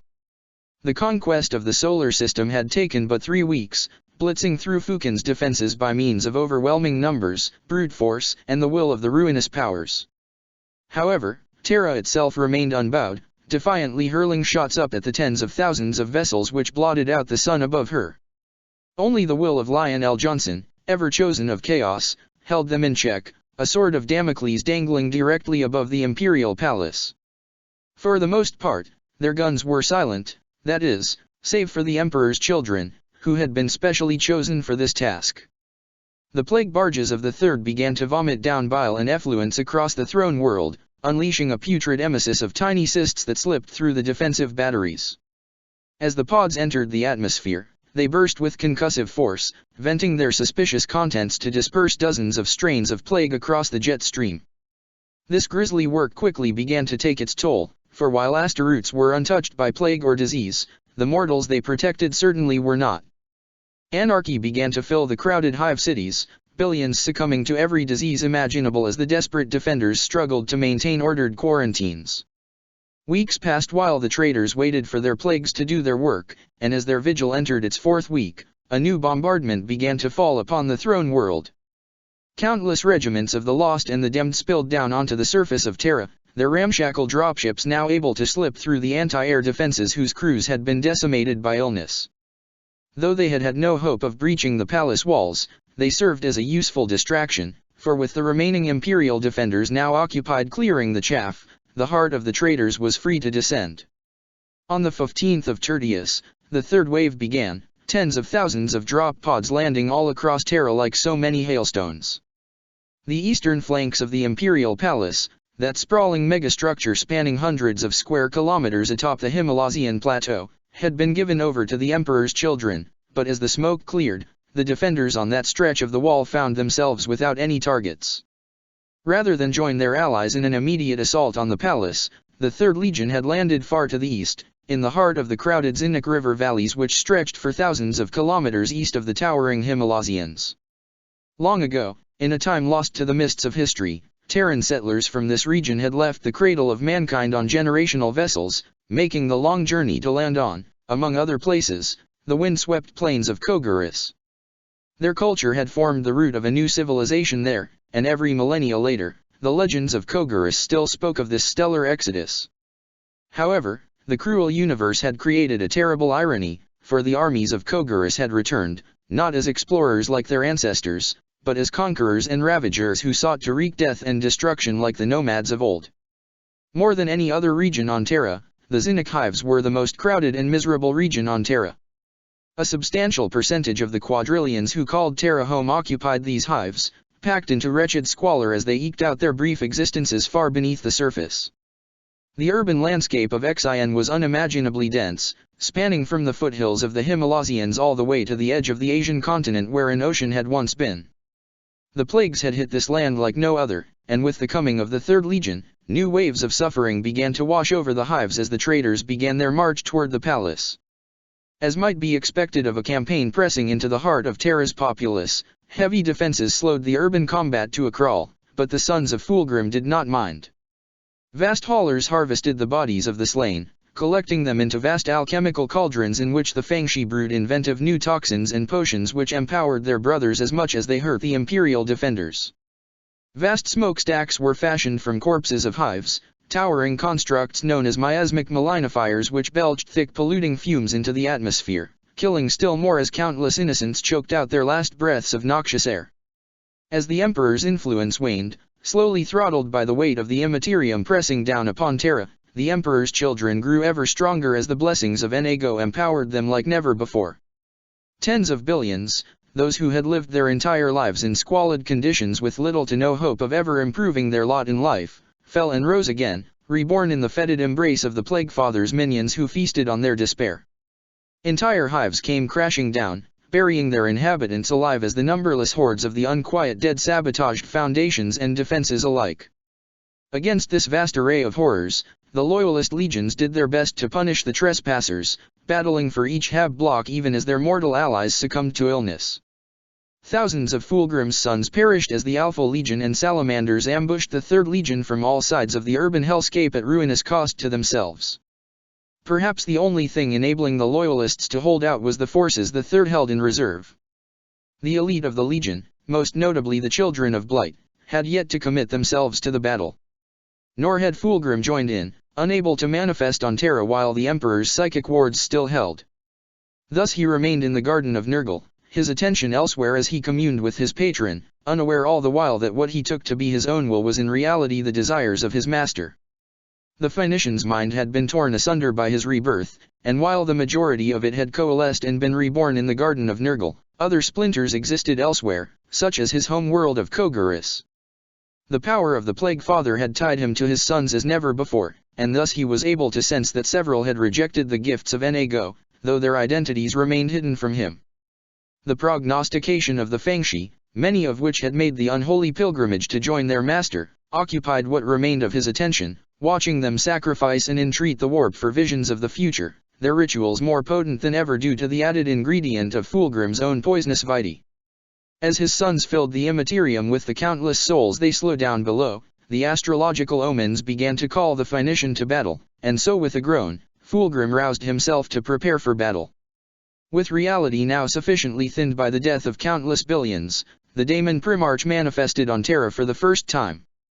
Now able to contact him, the Lord of Iron began to issue out a stream of commands, which Fulgrim dispassionately assented to. Though Perturabo did not know it, there was a reason Fulgrim had waited so long to manifest. During his time in the garden, the Daemon Primarch had foreseen a chance to settle a score, a reunion between him and the brother who had once been closer than any other, Ferrus Manus. Saturnine, the Phoenician and the Gorgon. Though they had taken heavy casualties during their mass slaughter of tens of billions, the Emperor's children were still a force to be reckoned with.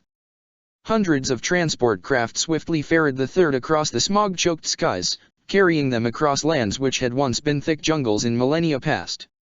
Up and up they flew, across the Gangetic plains, rising through the towering mountain passes until they finally came to a halt on the southern flank of the imperial palace known as the Saturnine Wall. Once they had gathered, the Emperor's children began to establish siege camps, 7 in total, from which they prepared to launch their assaults. This section of the outer palace walls had only seen sporadic fighting, its sheer immensity too daunting for the scattered hosts of the lost and the damned, whose ragtag assortment of firepower proved unable to harm the Aegis. Thus the rabble had turned to ravaging the slums that had sprung up like weeds on the Katabatic plain before descending to assault the comparatively undefended Indic hives at the base of the mountains. Far to the east and north, the Crimson Fists and Iron Warriors had established their own camps, whose encirclement of the palace was now far more secure with the arrival of the Third Legion. Saturnine had been handpicked for them by the Lord of Iron, as it was situated precisely opposite the Raven's Gate and Eternity Wall spaceports. Both of those fronts had been invested far more heavily, pulling away defenders and resources from this quiet front as the other traitor forces intensified their assault. Thus, just as Perturabo predicted, the Imperial response was muted, merely firing its guns while its defenders remained within their fortifications, unwilling or unable to commit a force large enough to sortie out and take the 7 camps, now strongly defended by tens of thousands of bubonic asteroids. Soon the bones of towering siege engines began to take shape, fashioned from mutated flesh and corroded iron, rising up and up far in the sky until they rivaled the outer walls themselves in height. Their size made a mockery of gravity, for such colossal engines should never have been able to retain their cohesion.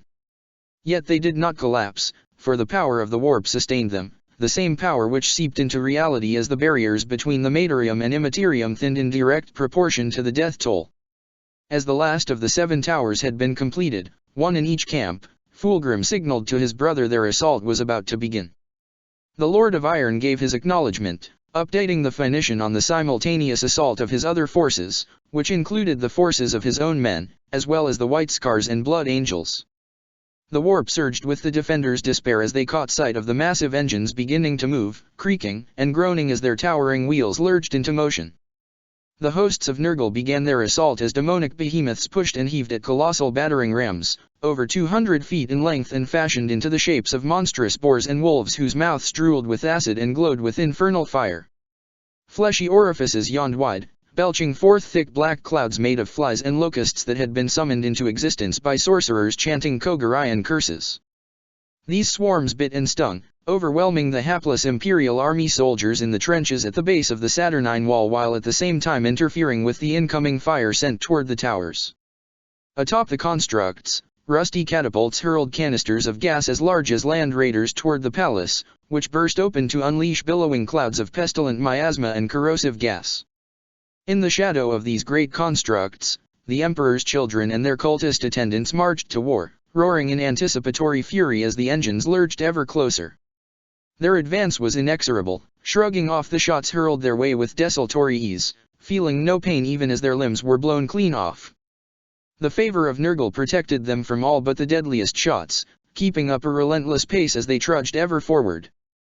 Their return fire was equally fearsome, sending shudders through the flagging protection of the Aegis energy shield protecting the palace, which flickered with every new pulse reverberating from the reality-warping sound of the dirge casters.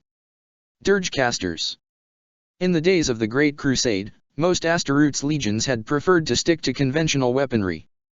However, the ideological motivations of the heresy quickly led several traitor legions to embrace new methods of slaughter in order to gain an edge over their former brothers. Seeking to lessen their logistical constraints, many Emperor's children had begun to utilize sonic weapons, forcing their new Mechanicum allies to modify the Vox casters of their tanks into devices capable of broadcasting non-stop walls of deafening sound. Though the dirge casters are entirely useless in a vacuum, their utility elsewhere has seen their widespread adoption across the Third Legion. When faced with the endless and disturbing screeches of discordant noise produced by these demonic casters, many opponents resort to clawing out their own eardrums just to gain a modicum of quiet. Commanders are driven to despair as their army's cohesion disintegrates around them, unable to issue or receive orders. Many end up taking their own lives rather than live with the constant despair induced by these devices, but death is not always an escape, for some warbands have cursed their dirge casters to infect the sound waves with corruptive warp diseases which condemn their victims' souls to an eternity in Nurgle's garden.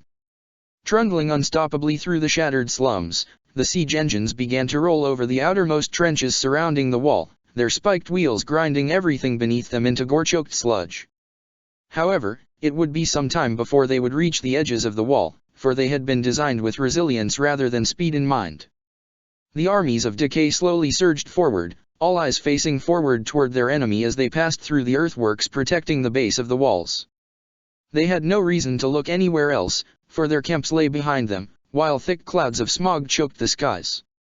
Had they peered upward, had they known or cared about the battle in the void, perhaps the Emperor's children would have been astonished to witness the spectacular explosions filling the skies, the colossal detonations signaling the death of entire fleets at once. However, the Third Legion remained focused only on the task that lay before them, and thus they were caught in total surprise when they were assaulted from above. Thousands of drop pods and transports, a veritable fist of iron, struck the two outermost siege camps with the force of a meteor.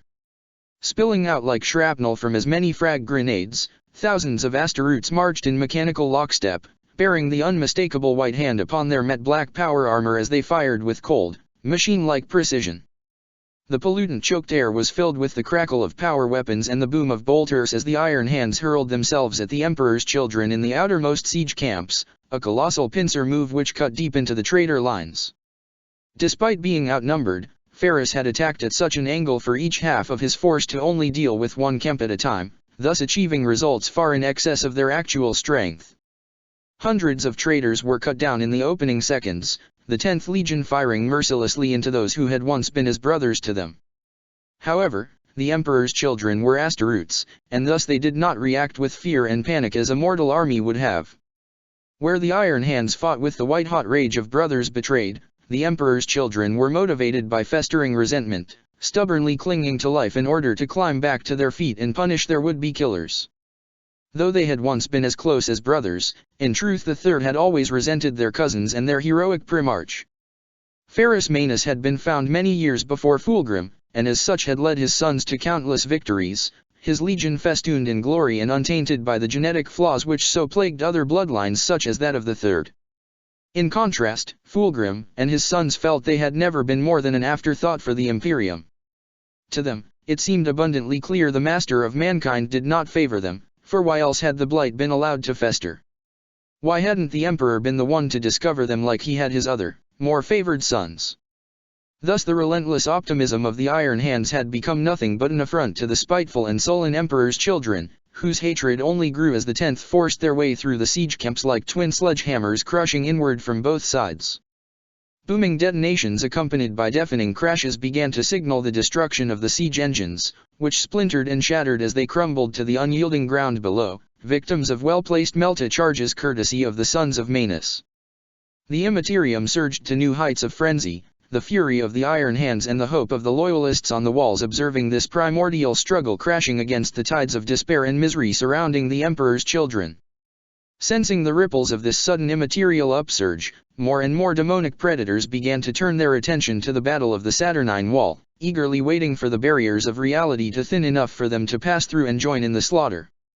Meanwhile, in the centermost encampment, the will of Nurgle began to tug at his favored champion, the Daemon Primarch and his companions who had yet to enter the battle. Thus as Fulgrim roused himself to meet these interlopers, he was soon joined by his Phoenix Warden bodyguards. In truth, he had little confidence in their abilities, for they were but substitutes for the veterans who had been killed back on Nostramo, but he would need all the forces he could muster in order to halt the 10th Legion's assault.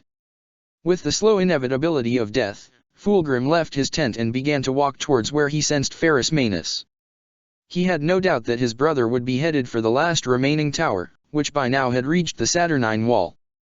Peering out with the warp-enhanced sight granted by his demonic eyes, Fulgrim observed dispassionately as hundreds of Emperor's children, led by Lord Commander Chinexe, began to pour out onto the ramparts.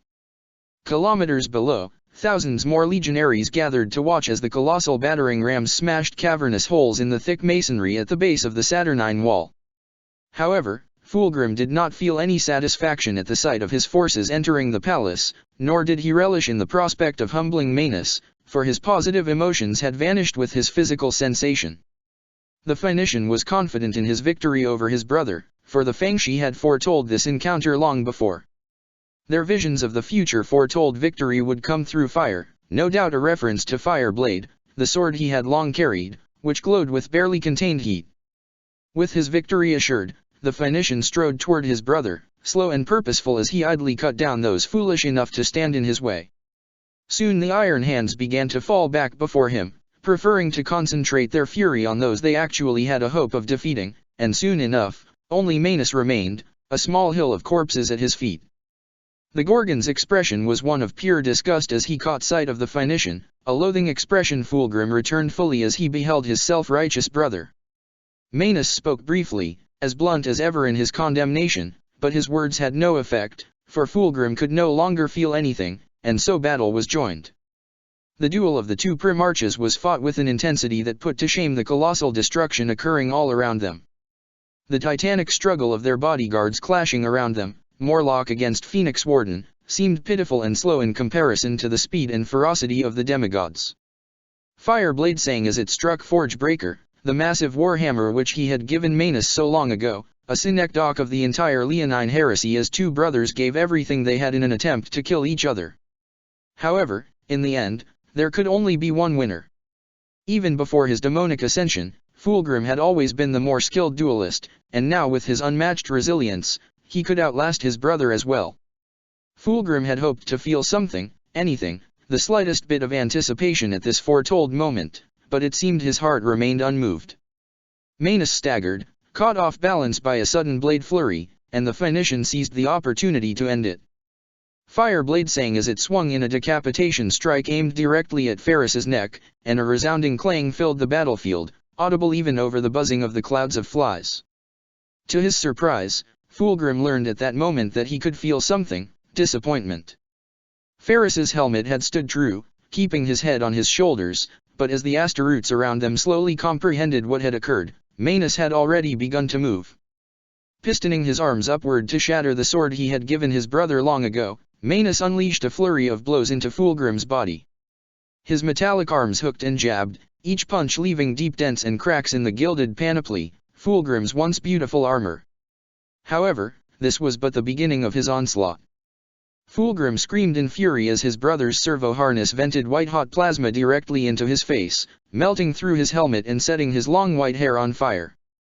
However, he did not attempt to swing back, for the Phoenician's attention was elsewhere, his mind occupied with plotting the terrible retribution he would inflict on his Fangshi advisors for failing to foresee this outcome. Now tired of this charade, Fulgrim revealed his true demonic form, hurling his brother backward as vast leathery wings sloughing ash and soot unfurled from his back. The Ashen Phoenix in all his terrible glory was revealed, towering over the battlefield and inspiring his sons to renew their efforts. The morale of the 10th seemed to finally break as the Iron Hands began to flee, leaving their dead to molder and rot as they ran back through the hole in the Saturnine wall. Soon only Ferris Manus remained, who stomped his boot into the shattered remnants of Fireblade as he hefted his mighty hammer, Forgebreaker. Fulgrim raised his gauntlets, which simmered with molten heat as he prepared to strangle his brother, to rip his ugly head clean off with his bare hands, and the ground trembled as the Phoenician took a step towards him.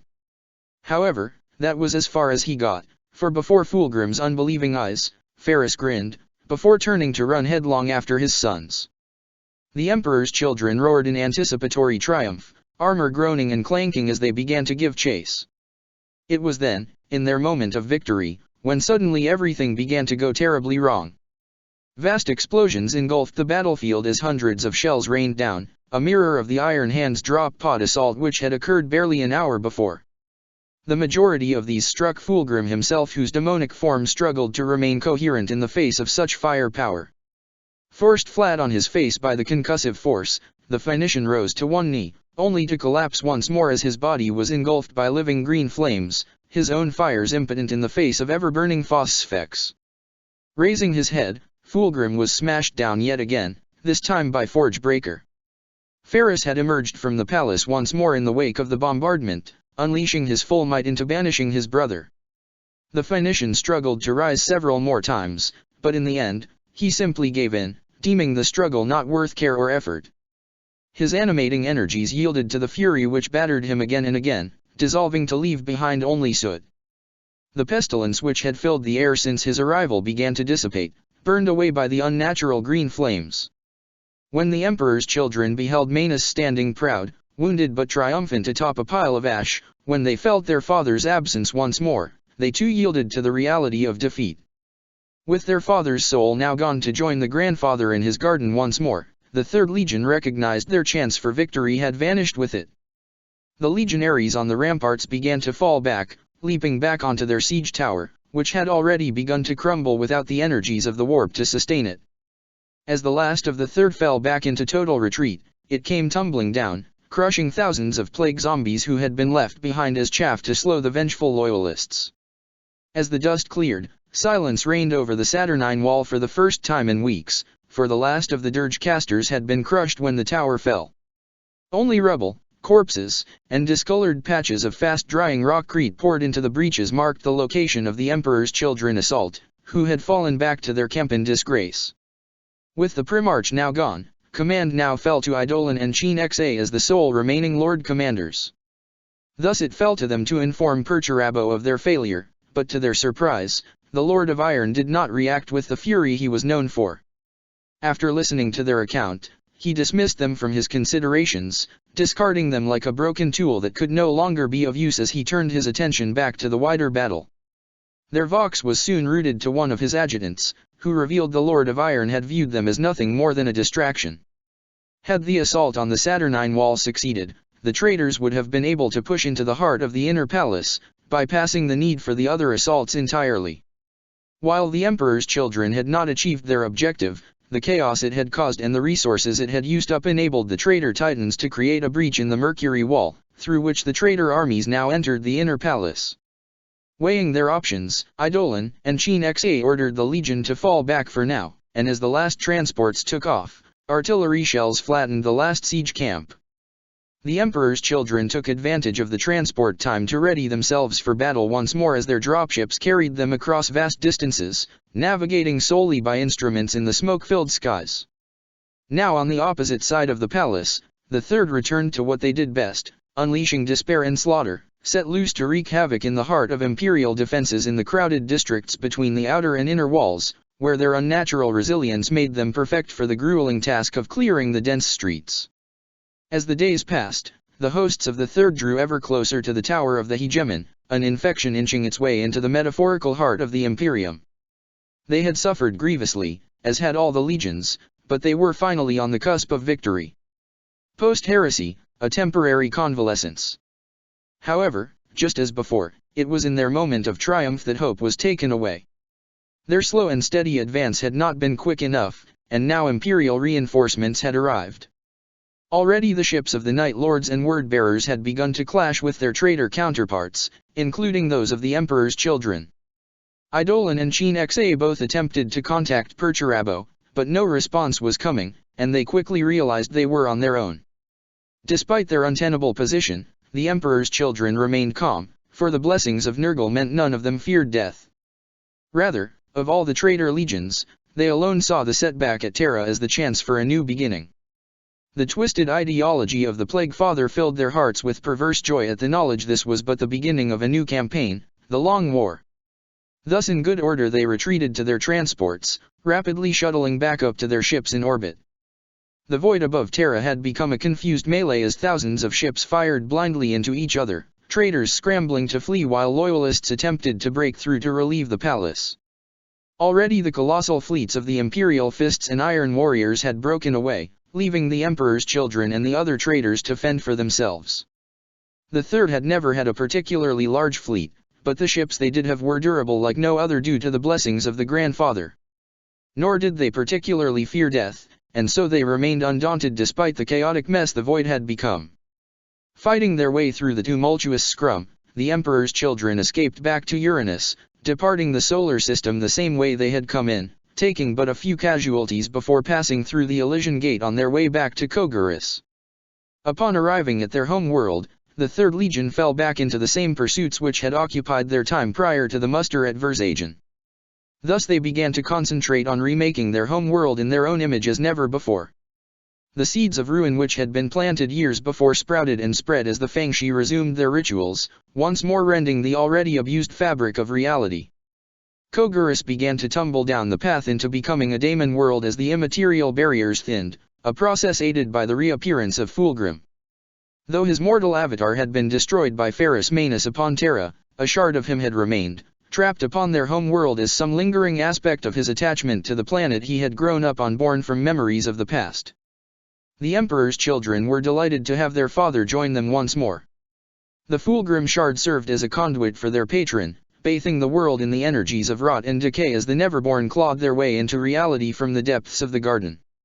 The Forbidden Court became a den of nightmares, an abattoir filled with the undead and dying and mutants of every sort. Sickness radiated outward, contaminating the other worlds of the Yazan sector as new strains and contagions began to appear, empowering the tens of thousands of bubonic asteroids with such might that even the most desperate dared not intrude into their realm. Thus when the forces of the Imperium finally appeared, the Emperor's children were ready for them.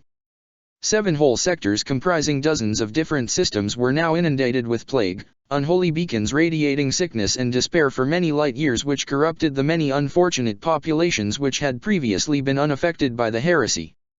Scouts and raiding parties were easily dealt with, while the initial Imperial assaults quickly stalled, for their usual methods of exterminatus proved not only ineffective, but actually counterproductive. Rather than scour their planets as intended, the warheads containing the Life-Eater virus empowered worlds which had bathed in the power of the Plague Father. Thus the Imperium was forced to utilize slower alternative methods, Pyrrhic victories bought at high cost as they scoured each world one by one.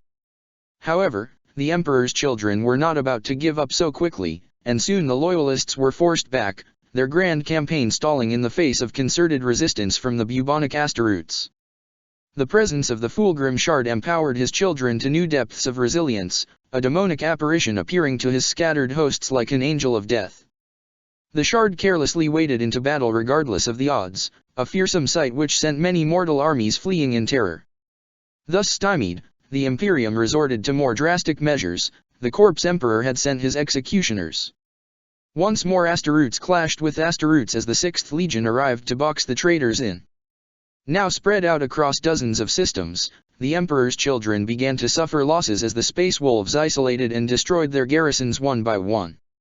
Seeing the writing on the wall, Lord Commander Eidolon abandoned Kogarus, leading a grand exodus into the dubious safety of the Eye of Terror, a colossal warp storm located far to the northwest. The remaining legionaries soon wished they had followed their kin, for accompanying the ferocious sons of Rus were forces which horrified even them, the Sisters of Silence. For the first time since their corruption, the sons of Fulgrim were confronted with their own mortality, apathy transforming into agony as they felt the true nature of the gifts bestowed upon them. The vermin and illnesses which suffused their bodies and lairs were revealed as the curses they truly were, and many begged for death rather than be forced to live as they had been, a boon swiftly granted them. Nor could their demonic allies aid them, for they could not stand the presence of the psychic voids that were the sisterhood any more than the bubonic asteroids could. Within a matter of weeks, Rus and his forces had pushed them back to the Yazan sector itself, still clinging on to reality as its energies were periodically drained to maintain the presence of the Fulgrim Shard inside the Forbidden Court. With vengeance in their hearts, the wolves of Fenris descended upon the disease-racked plains to purge the world in righteous fire, howling in disgust at the sight of the abominations which called it home. The few thousand Emperor's children remaining after Eidolon's departure mounted a desperate last stand, their putrid hearts gripped by the same fatalism that marked their gene-sire. Thus they fought and died in silence, as mute as the sisterhood which accompanied the Loyalist forces. The forces of the 6th Legion came in their tens of thousands, forcing their way into the Forbidden Court as they sought to disable the planetary shields which protected the fonts of corruption from orbital retribution. Rus himself led this army, the first enemy force to ever breach the hallowed recesses of the Forbidden Court. There he dueled the Fulgrim Shard, his elemental fury proving too much for the aspect of his brother which had remained behind. However, the Wolf King did not stay to savor his victory, for the demonic creature had sent him fleeing with its final taunts regarding the fates of his loyalist brothers Horus Lupercal and Lorgar Aurelian. The vengeful Rus passed a sentence of execution before departing, shattering Kogarus into countless fragments, a fiery death which saw the end of the Emperor's children in that region of space. Indeed, it may well have been the end of the 3rd Legion entirely had Eidolon's forces not enacted their premature exodus. The Imperial forces had no way of knowing what had happened to the rest of the 3rd Legion, and thus declared them extinct along with the rest of the traitors as they fled into the Eye of Terror. However, they were later proven wrong, for but a millennia later, the putrid forces of the Emperor's children emerged once more as part of Sigismund the Destroyer's first Black Crusade. The soul-severed and his putrid kin had managed to endure, blighting the galaxy with their continued existence for 10,000 years now. They cling to a substantial portion of territory within the Eye of Terror, fighting amongst themselves and the other traitor legions which call that warp storm home. At other times they slip from their immaterial prison to raid nearby worlds, kidnapping entire populations to utilize as test subjects in their foul experiments. As the 41st millennium draws to a close, rumors abound the Legion gathers together in numbers unseen since the Scouring. Some say their raid is aimed at the home world of their ancient foes, the Iron Hands, while others claim Eidolon seeks to join his forces with those of the Destroyer, who even now prepares his hosts to launch the 13th Black Crusade. Should the Destroyer manage to break free of the Kadayan Gate, his forces, the Emperor's children included, would be free to bring ruin and sow chaos across the entire galaxy.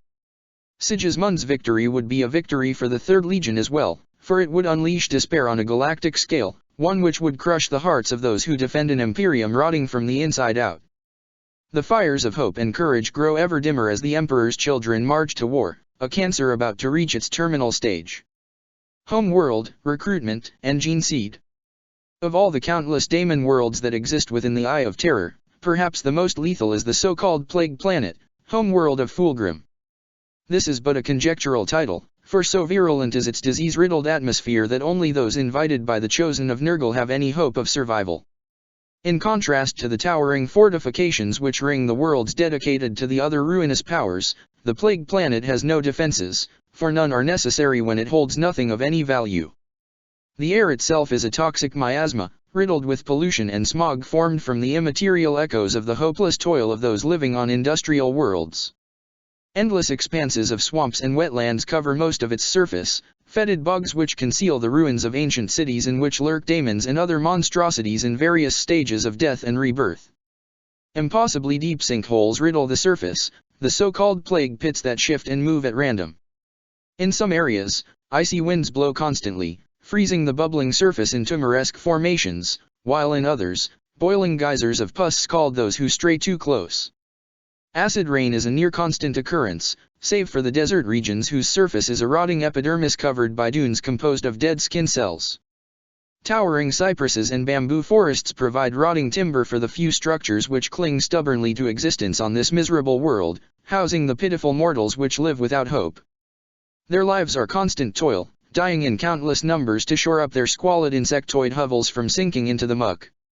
Even amongst the maddened devotees of chaos, the mutants which call the Plague Planet home are particularly insane, for worship of this world's master is the only source of distraction from the miseries of the Plague Planet. As foul as the surface is, it is but the crust atop more layers, each more foul than the last. Descending into these sinkholes, one discovers entirely new ecosystems in which the air quality and light level decreases with each passing layer. Intercepted communications have overheard epithets spoken by the Emperor's children which suggest this world has 18 layers, all based on a corrupted version of Kogarian mythology. On various levels, warbands of the Third Legion have scraped out lairs, putrid sanctuaries from which they plot their schemes to corrupt and sicken the rest of the galaxy. The Plague Planet is a hive world in more than one sense of the word, for on other layers, monstrous swarms of rot flies make their nests, migrating between the Plague Planet and the Garden of Nurgle. Their great speed given them by their leathery wings makes these monstrosities ideal mounts for plague bearers, the lesser daemons of Nurgle which can also be seen roaming through the various biomes of the daemon world. Rather than a molten core like a normal planet would have, the center of the Plague Planet is host to the lair of the daemon Primarch Fulgrim. Not even the Emperor's children know the layout of their father's dwelling, which has been fashioned from the colossal dying corpse of a celestial drake. The tortured flesh of this gangrenous god-beast is the perfect example of Nurgle's vision of the universe should he ever overcome his equally foul siblings in their great game, for it is nothing less than pure bitterness made manifest. Nothing ever changes in the court of the Ashen Phoenix, a stagnant society locked in perpetual decay and hopelessness. Just like the Phoenician, it is constantly looking inward, focused on its own misery as its people stew in their own filth and hate. As their leader, Fulgrim is no different, and he spends most of his time offering alchemy and sacrifices to a god which he despises in exchange for visions of the future. Accompanying him in this fruitless endeavor are not his sons, who as mentioned before are barred from entering, but rather mutants, the so-called kingdom of the Rotfrey. These beastmen are riddled with parasites and decay, their twisted bodies sporting self-inflicted wounds which never heal. These wretched creatures subsist on a diet of worms and fungus which feed on them in turn, though there is never enough food for them to be truly content in the decaying hellhole they call home. It is said Fulgrim fashioned these creatures from the muck and slime of the Plague Planet, for they have never been seen to leave his ashen court, which he himself rarely leaves. The only time the Phoenician has been seen is when he emerges from his lair to carry out some new atrocity in the name of Nergal, and while his sons join him on these endeavors, it is of their own will, for he does not call them to his side. Above the smog-filled skies of the plague planet exists the world's only defense, the rusting orbital docks which house the plague fleets of the Emperor's children. These stations are biomechanical monstrosities, half-sentient abominations which pump effluents into the warships which cling to them like leeches. Vast chains connect it to the surface below, pockmarked with rust and caked in filth, and some say these are anchored to Fulgrim's lair itself, keeping his corpse manse from sinking into the muck forever. It is on these prison-like stations that the only true humans can be found, kept within chambers whose air quality is only just survivable. These wretched slaves tend to the fleet, operating the forges which supply the Third with the war gear they need. All the material they use is scavenged and recycled, stolen from space hulks and other ships trapped in the warp which periodically appear above the planet. It is from the ranks of these slaves that the Emperor's children take their recruits, for the mutants on the planet's surface are unsuitable to join the ranks of Nergal's blessed. While it is theoretically possible for those displaying minor mutations to become Asteroutes, the Third retains a deep-seated loathing for deviations from the human form. However, there is one warband who has put aside this ancient instinct, along with any loyalty to Nergal, inducting new recruits from all walks of life: Fabius Bile, Primogenitor, Manflayer, Clone Lord. These are but some of the titles worn by the oldest of the Emperor's children, who has been a part of the Third longer than any other save perhaps Eidolon the Soul-Severed. Born in Ingolstadt in northern Europa during the Unification Wars, Fabius was selected to become an Asteroutes, quickly finding a niche for himself in the apothecarium. It was he who devised the procedures for extracting progenoid glands from the fallen, a practice still in use amongst even the loyalist legions, along with a variety of new surgical techniques. After becoming chief apothecary, Fabius interpreted the legion's credo of perfection in his own way, taking it upon himself to become the greatest surgeon in all the legion's Asteroutes. However, though his skills could not cure the blight, he refused to give in to despair as had all others before him. Casting aside any semblance of morality, Fabius began to experiment upon his own brothers, starting with the fallen and progressing to vivisection on those about to be implanted within dreadnoughts, such as the former legion master, Rylaner. Though he received the permission of Fulgrim to perform any action in the name of curing the blight, in truth Fabius had begun to experiment regardless of anyone's approval. His endeavors were carried out in the pursuit of knowledge, a mad quest to surpass the Emperor himself in the field of genecraft. During the Leonine Heresy, Fabius captured Asteroutes from every legion, extracting and mastering their genetic templates and improving upon them in his own twisted way. Even the forbidden science of cloning became part of his repertoire, obtaining samples from the Primarches themselves which were used to create pale imitations of the Emperor's masterpieces. This act earned him the surname Bile, for all who beheld him are driven to revulsion. Since the siege of Terra, Bile has focused only upon his own twisted ideals, claiming to uplift mankind into his own foul image. He has even rejected the ruinous powers, clinging to a perverse form of the old imperial truth that spurns the concept of gods and daemons, and even rejects Fulgrim as nothing more than a creature pretending to be the father he once admired. Such defiance angers the powers of the warp, but Bile has become very skilled at evading death, leveraging his priceless knowledge as a bargaining tool, though he has fail-safes should things go south. Protected by legions of experiments known as the New Men, Bile has carved out his own realm in the Eye, a crone world known as Urim the Dead Alive, a sprawling marketplace frequented by flesh-rights and heretics and even Xenos such as the Homunculi Covens. From there he ventures out aboard the Sepulchre Titanus, a floating laboratory of a vessel, along with dozens of others filled with his many creations, for as his final line of defense, the Clone Lord has created countless copies of himself to carry on his work should he perish, each wearing the same cloak crafted from the flayed skin of Asteroutes he has experimented upon. Aside from the putrid swamps of the plague planet, the Emperor's children maintain multiple strongholds on worlds across the Eye of Terror. From there they project their influence, seeking to topple and decay the fortresses of their legion rivals. The most prominent of these is the world of Eidolon, a daemon world that the Soul-Severed named after himself and claimed for his warband when they first entered the Eye of Terror thousands of years ago. Once a maiden world ruled by the Ildari Empire, Eidolon knows only war now, constantly in a state of flux as rival powers attempt to claim it from the putrid grip of the soul severed. The Lord Commander himself invited 3 rival daemon princes to establish their own empires upon the world, using their never-ending wars to train his forces, which are overseen by his ally, Lord Commander Arch Orion. Such stagnation pleases the Plague Father, who bestows many blessings upon the children of Blight, whose fortress blares out his praises from grandiose dirge casters. Though often degraded by the plagues which mark them as Nurgle's chosen, the gene seed of the Emperor's children is more stable than it has any right to be. Before the Great Crusade, the gene seed of the third was perhaps the purest of them all, marked by elegance, a noble bearing, and an unearthly beauty which matched the perfection they demanded of themselves. They had no missing organs or mutated genes, a side effect which meant the Legion had almost no psychers.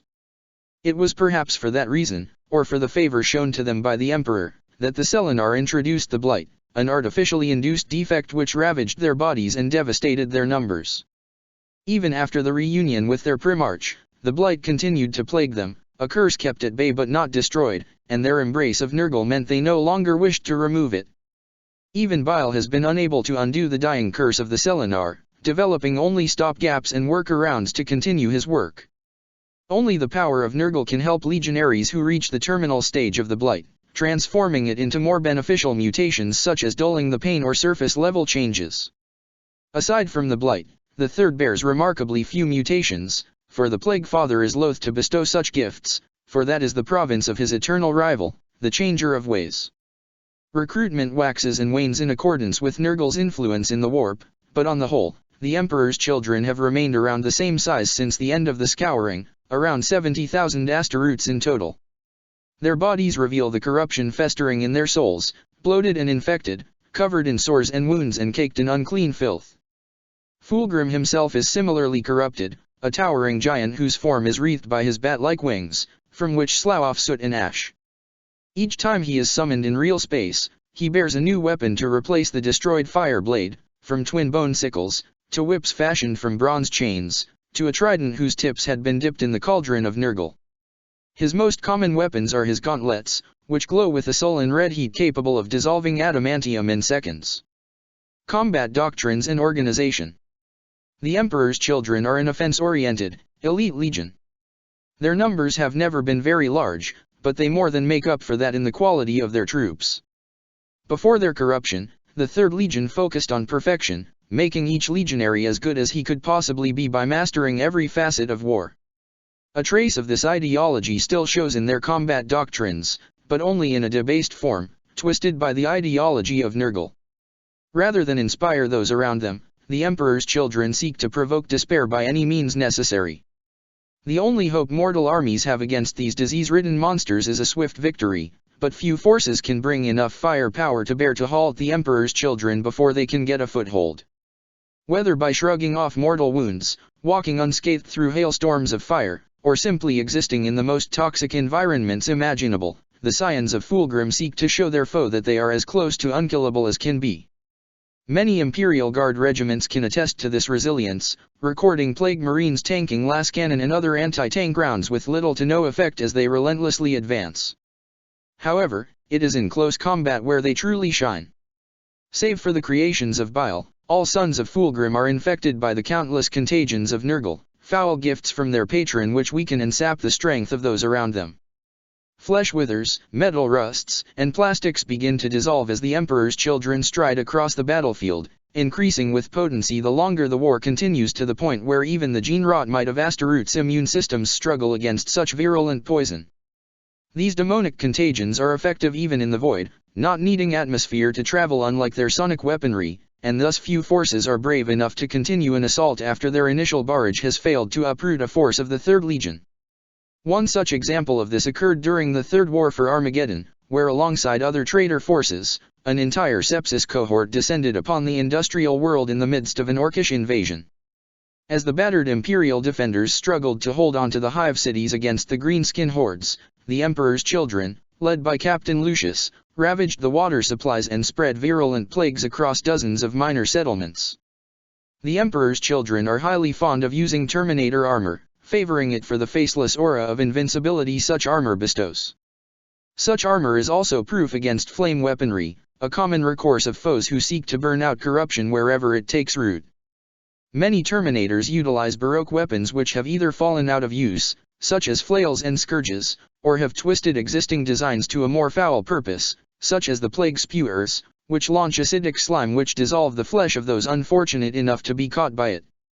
So too do their tanks and daemon engines erupt into fountains of mucus and pus when struck, rapidly stripping all life from the spots it lands. Their armored vehicles are slow but deadly, blessed with supernatural toughness, and the infamous plague fleets are perhaps the most resilient starships to ever ply the void. During the Great Crusade, in the days before the Legion was reunited with their Primarch, the Emperor's children were renowned for their orderly formations. The initial favor shown them by the Emperor enforced a rigid devotion to his precepts as laid down in the Principia Bellicosa, the tome which laid out the master of mankind's vision for his legions. However, the ravages of the Blight whittled their numbers down to less than a single company, barely 200 marines in total by the time of Fulgrim's discovery. Thus the Phoenician had free rein to reorganize his sons in the manner of Kogarian armies, introducing a number of formations whose names derive from Qo culture, many of which have been translated for the sake of outsiders. The influx of new recruits brought with it for the first time the opportunity to utilize massed assault techniques, though the Legion's emphasis on perfection meant their lives were valued far more than in other legions such as the Iron Warriors who favored brute attrition warfare. Each squad was to be entirely self-sufficient, able to fight on extended operations without resupply or support, and so large formations of armor never gained much traction. However, each of these squads was also expected to play a precise role in the intricate battle plans devised by their officers, and on multiple occasions, an unexpected setback or delay proved to be enough to offset the entire plan. However, after the Leonine Heresy, the combat doctrines of the Emperor's children were almost completely overhauled. Where they once fought as a unified whole, now the Third Legion is a legion only in name. The absence of their Primarch has led them, as it has all the other traitor legions, to fragment into 7 plague companies, each composed of dozens of warbands who are aligned into one of 3 factions. In place of captains at the head of companies, now Lords of Contagion now lead sepsis cohorts, accompanied by hordes of the undead known as poxwalkers. Other warbands serve foul sorcerers known as malignant plague casters, who channel the gift of plagues into packs of pest Igor beastmen, empowering them with putrescent vitality as they rampage through the streets seeking to bring ruin and decay to every vestige of civilization. Each company, and the Legion as a whole, is structured around the numbers 7 and 3, both sacred to Nurgle. This can be seen by the fact most squads have 7 members, as well as the existence of 7 Lord Commanders. The Children of Blight, led by Legion Master Eidolon, are perhaps the most powerful warband. The Soul Severed has many forces at his disposal, and possesses the greatest number of daemons and daemon engines at his beck and call.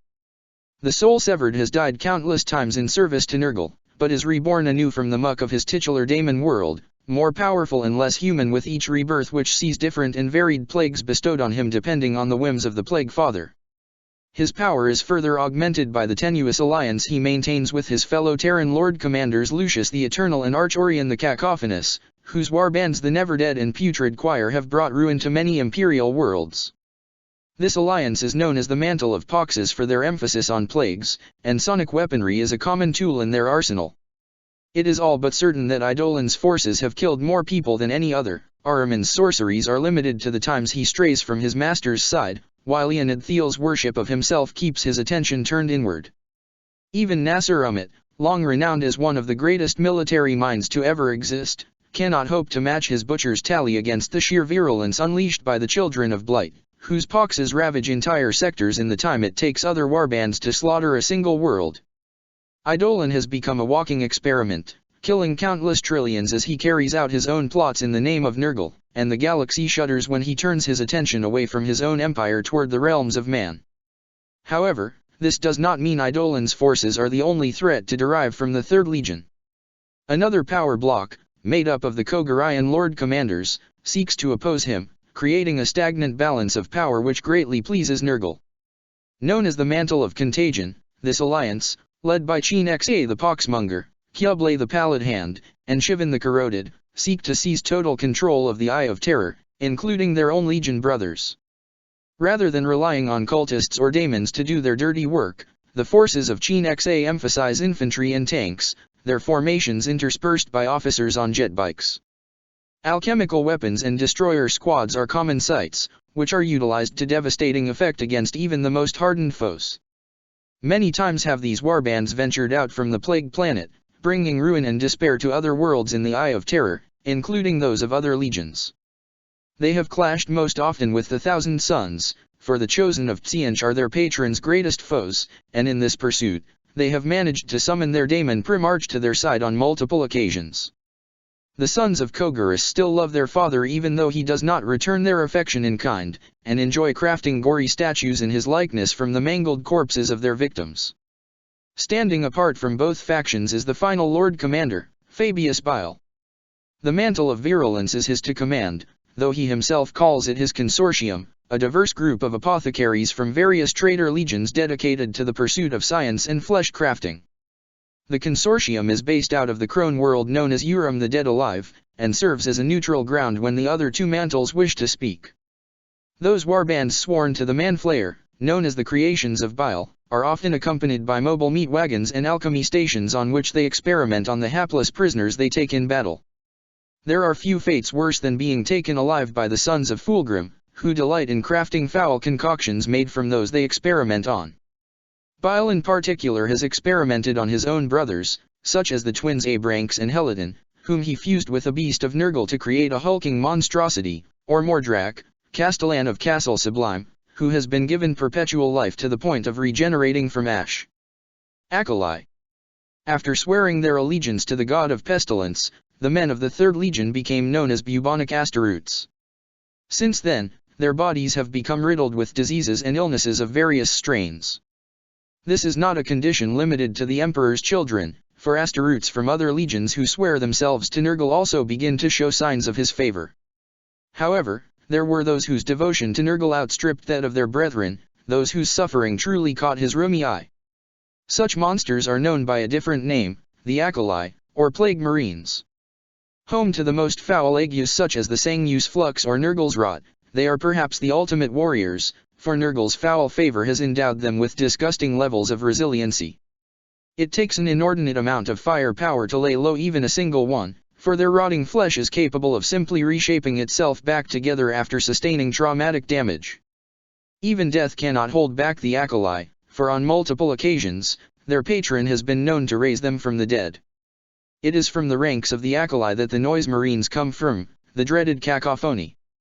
Music has long been valued in the melancholy souls of the Third Legion, but only those Asteroutes who have lost all sensation and hearing can withstand the unholy noise which their dirge casters can produce. A deal with the Iron Warriors resulted in the potent combination of small arms with the dirge casters once mounted only on tanks to create weapons known as Doom Sirens.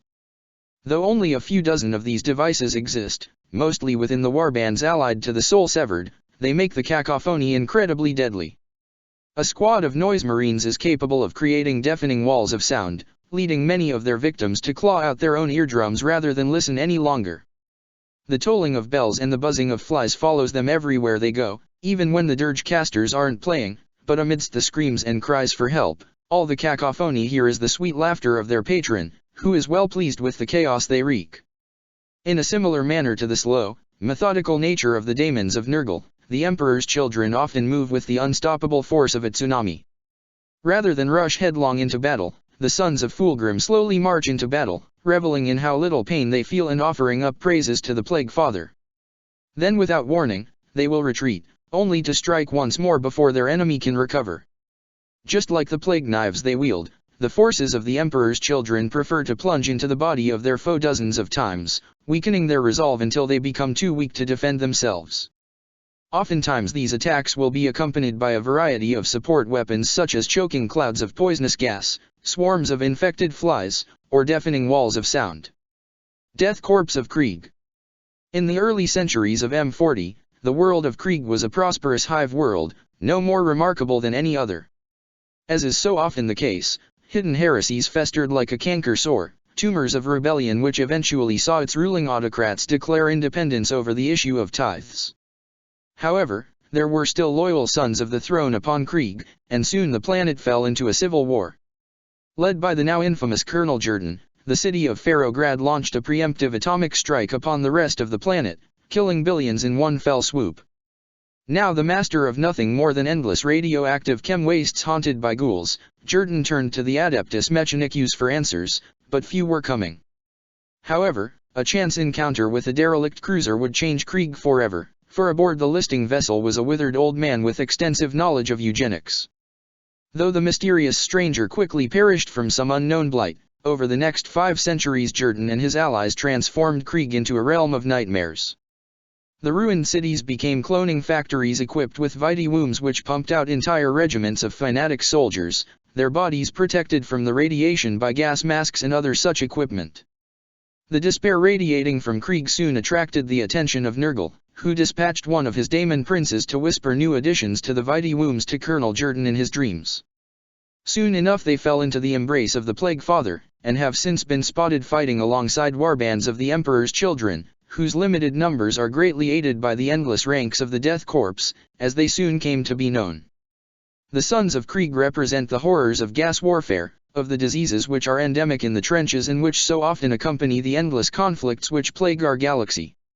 Of all the traitor legions, the Emperor's children are perhaps the most open toward working with their fellow traitors in pursuit of a goal. However, this does not mean their sentiments are returned, for their foul stench and corrosive aura is dangerous even to their allies. They are quite affable toward the other traitor legions which vie for dominance within the Eye of Terror, forming alliances and betraying them as the situation demands with the understanding that such treachery is just business. Thus the Emperor's children have been observed fighting beside the Dark Angels, Black Templars, the Iron Warriors, the Blood Angels, and even the Ultramarines. However, all 3 factions of Emperor's children categorically refuse to ally with the Thousand Sons, whom they despise for being the puppets of Tsiench the Deceiver. Like all Astaroths, the Emperor's children generally dislike Xenos of any species, and as traitors they take great pleasure in destroying the worlds of the Imperium. As the minions of Nurgle, they seek to destroy all Eldar Wraith constructs as a perversion of the cycle of life and death, and they also have philosophical disagreements with the children of the stars as unworthy inheritors of the mandate. The third see themselves as gardeners, only intervening when necessary to further the decay. Thus they prefer to leave the Imperium and such other galactic powers to rot on their own, slowly crushed under its own weight, and helped along the path to death by the envenomed cuts they deliver with surgical precision. Attempts made to hasten the Imperium's demise have brought the Emperor's children into many conflicts with the Imperium's defenders, especially the Loyalist legions. The Grey Knights remain a persistent foe, for the Sons of Titan are sworn to destroy all minions of chaos. So too is there a deep hatred between the Emperor's children and the Iron Hands, a rivalry which has persisted since the Leonine Heresy. The 3rd and the 10th were once as close as brothers, but their fateful clash at the Saturnine Gate transformed any attachment into bitter resentment. The hope and devotion which the sons of Ferrus Manus inspire disgusts the envious sons of Fulgrim, who envy them more than anything, for they serve as living reminders of what they always wished to be. The Iron Hand's emphasis on resilience provokes the Emperor's children, who pride themselves on being the toughest, and so too are the Death Guard hated for similar reasons. The creations of Bile have their own set of rivals, generally those whom the Clone Lord has stolen from and experimented upon. Bile takes great pleasure in unleashing armies of twisted doppelgangers against those who would bring him to justice, savoring in the irony and confused expressions of those who are forced to fight what appear to be their brothers. Beliefs and Warcry. The most painful state of being is remembering the future. Proverb of ancient Danemark. Though divided into various squabbling warbands, the Emperor's children are united in the worship of the Plague Father, especially in his aspect of despair. While disease and decay are still valued, it is in destroying the hopes and dreams of all they meet that truly drives the sons of Fulgrim. Once they believed in the beautiful lie of the Imperium, that all humanity would one day be united under a single, galaxy-spanning Imperium of man ruled by a beneficent emperor, but now they know better. Disillusioned by the cruel vagaries of fate, which saw their brotherhood nearly snuffed out through no fault of their own, the Third Legion was quick to take an easier route when one presented itself, to believe the promises of eternal life without suffering which had beguiled so many before them. The Third quickly learned to resent the Emperor, who hid the warp from them and its promises of a cure. The Emperor's children's desire to bring the ruin of all things can be traced not only to the Plague Father, but to Kogurus itself. The ideology of the Qo Golden Empire can perhaps best be summarized in the concept of the mandate of heaven, the belief that fate ordains a nation and people to rule until such time as the divine retribution strikes them down for becoming unworthy of favor. This philosophy held sway throughout all the many dynasties that ruled over Kogaris, and helped its people make sense of the seeming randomness of the universe, which continues to hurl disasters at them such as barbarian invasions or natural disasters. As the adopted son of the Qo, Fulgrim was raised in this environment of ennui, where the constant weight of heaven's favor and the glories of past rulers weighed heavily upon the current generations. Thus the glory of conquering the planet under one empire was simply another step in the cycle of empires which had occurred before and would occur again, for Fulgrim was far from the first person to unite the realm. As the Golden Emperor, Fulgrim lived in constant dread, watching the signs and auspices to ensure he had not failed, for perfection was a requirement rather than something to be aspired to. Even after rejoining the Imperium, this ennui followed the Phoenician, which is perhaps why he gave credence to the lies of Ulker which spoke of a far older state of affairs than the evanescent Imperium of man. Now the Emperor's children, who have been indoctrinated into the same set of beliefs as their demonic father, apply this concept of the mandate to the galaxy as a whole. They view both the Yildari Dominion and the Imperium of man as having rejected the heavens themselves by refusing to embrace chaos, and as such suffer the wrath of the gods. The Third Legion revels in their role as the instruments of chaos in bringing about the transition of the cycle, to act as the decay and ruin which will sweep away the old order to bring about something new. Whether this new rule is a kingdom ruled by Nurgle, or chaos undivided, or even the end of reality is a matter of debate amongst the Emperor's children, but they all joyfully seek to hasten the end of the cycle through the countless atrocities they commit on a daily basis. The Emperor's children believe they alone see the universe for what it truly is. They have embraced Nurgle's vision of a cyclical universe, that all living things must proceed down the road to death so as to continue the cycle. The sons of Fulgrim see life itself as simply a stage, and not necessarily one with a higher priority than any other. Thus they believe it perfectly acceptable, and even moral, to subject uncounted trillions to an agonizing death so as to enlighten them and spare them the malicious falsehood of hope. They see the trials they undergo as actually being occasions for joy, for they truly believe that the agonies they themselves feel are only temporary, necessary sacrifices to bring the word of Nurgle to unbelievers. This is why many legionaries laugh and relish in the pain and suffering they cause, a stark contrast to their morose father as they display the same twisted mirth which marks other daemons of Nurgle such as the Great Unclean Ones. In contrast to this levity, their demonic father Fulgrim displays the opposite demeanor. From the time even before he joined the Imperium, apathy weighed heavily upon the Phoenician, who was raised to believe the glories of the past had long since vanished, that all that was left was the decaying of the cycle. His rash promise upon Aurelia continues to haunt Fulgrim, who has long since realized that Ulker's promises were true only from a certain point of view. While he cannot feel physical sensation, he most definitely can still feel the emotional weight of 10 millennia of unbridled misery upon his empty soul which is clenched tightly in the Plague Father's gangrenous grasp. The grandfather's love for him can be best described as psychotic obsession, for Nurgle cannot comprehend why Fulgrim does not enjoy his attention and affection as the rest of the Legion does. This misery is continually reinforced by the visions he receives as a reward for endless sacrifice, for with much wisdom comes much sorrow. The reverence and envy his sons display toward the blessings Nurgle has bestowed upon him disgusts Fulgrim, who desires nothing more than an end of his pain, a cessation of existence which will likely never come as he is now immortal. Perhaps this is the reason he refuses to fight by their side, gnawing on his own misery at the heart of his putrid domain where there are no mirrors to reflect the monster he knows himself to be. Fulgrim more than any other being understands that apathy is not a blissful absence of concerns and pain, and has come to learn it is nothing less than a vacuum of joy, a never-empty existence devoid of satisfaction. Eidolon is perhaps the only legionary who feels the same as his daemon Primarch. He is a lachrymose being, his eyes constantly weeping acid tears. Though he serves the Plague Father willingly, he nurtures a deep resentment towards him, for he recognizes the changes made to his body for what they are. Where other traders see the blessings of their patrons as gifts, Eidolon knows they are debts, for they come with a price that is always collected with interest. It is for this reason he has refused to become a daemon prince, recognizing it for the eternal slavery it is. Thus he has been permitted to venture further into Fulgrim's lair than any other legionary would dare, though even he has not entered its corrupted heart. However, The rest of Fulgrim's enamored sons refuse to leave him alone, not only because of the twisted love they bear for him, but because of the unbridled power he represents. As a creature of the warp, the Phoenician's might fluctuates along with that of his patron, and remains easier to summon within the Eye of Terror than without. Many times the Emperor's children have summoned their father to destroy their enemies, an action enforced by the Plague Father, who finds himself pleased by their sacrifices enough to bestow his servants with powerful blessings and allies. The debilitating diseases suffusing the Phoenix King are enough to kill many foes outright, while his aura of despair is enough to cripple many more, and it is through summoning their father that the outnumbered Emperor's children are able to maintain the boundaries of their realm more or less unchanged for 10,000 years. Outside of the Eye of Terror, it requires far more effort to summon the Daemon Primarch, but Nurgle is generous enough that it has occurred more times for them than any other traitor legion.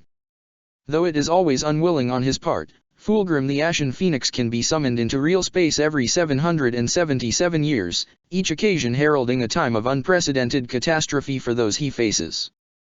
Most often his presence is enough to doom a world, but on other occasions, he and his sons have been repulsed, for Nurgle's power is subject to waxing and waning much more rapidly than the other Chaos powers, as evidenced by the case of the Battle of Cornovan.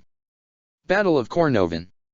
In the early centuries of M41, the forces of Shivan the Corroded succeeded in summoning their father into real space, an attempt made more for the purpose of winning renown rather than any real necessity.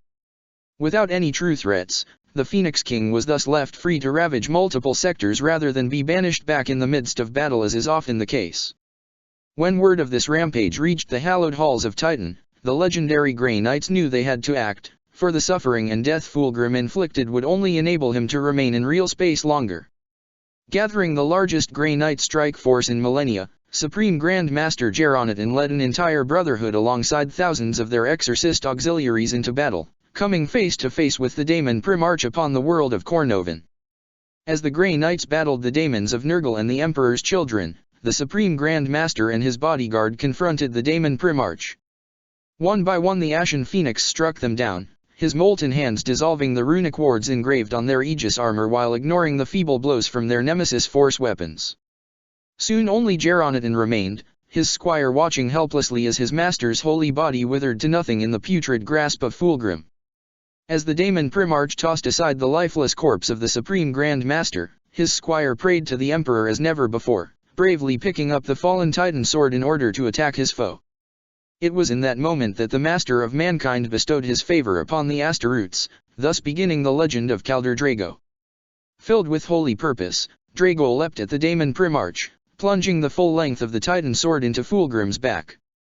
In that moment, he spoke the daemon's true name, which the Emperor had whispered to him in response to his prayer. Struck both physically and metaphorically, Fulgrim's hold on reality was severed, and though he struck Drago a fearsome wound, in the end he was banished back to the warp. For his heroism, Drago was named the new Supreme Grand Master of the Grey Knights, and has earned the eternal enmity of the Emperor's children in the process. The Emperor's children bear a unique obsession with numerology and the power of language. Contrary to the phonograms of Gothic, the languages of Kogurus were uniformly logograms, their syllabaries consisting of thousands of symbols and characters which baffled imperial scholars attempting to analyze them for the first time. Each word could be written in multiple ways, their component strokes each containing several meanings which could be combined in various ways. In addition, the spoken language of the Qo is tonal, meaning that the same word could change based on the way it was pronounced. As such, the battle cant of the Emperor's children was all but indecipherable even before codes and ciphers were added. The culture of Kogurus took on new significance after the planet's destruction, imperfectly passed down through various generations but mostly preserved due to the fact many legionaries still exist from the time of the Leonine Heresy. The Emperor's children give special attention to the numbers 3 and 7, both of which had significant connotations on their home world as well as being sacred to the Plague Father.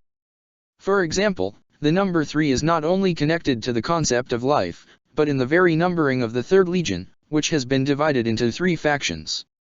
The number 7 has even more significance, being the most sacred number of Nurgle, and appears everywhere from the number of Lord Commanders to the Gothic spellings of Fulgrim or Huangdi/Thearch/Emperor, all of which have 7 letters.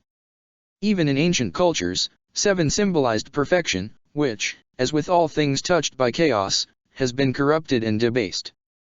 What the children of Rot see as perfection is in reality more akin to the concept of stagnancy is, for they believe things are perfect as they are and reject the prospect of hope and change as being diametrically opposed.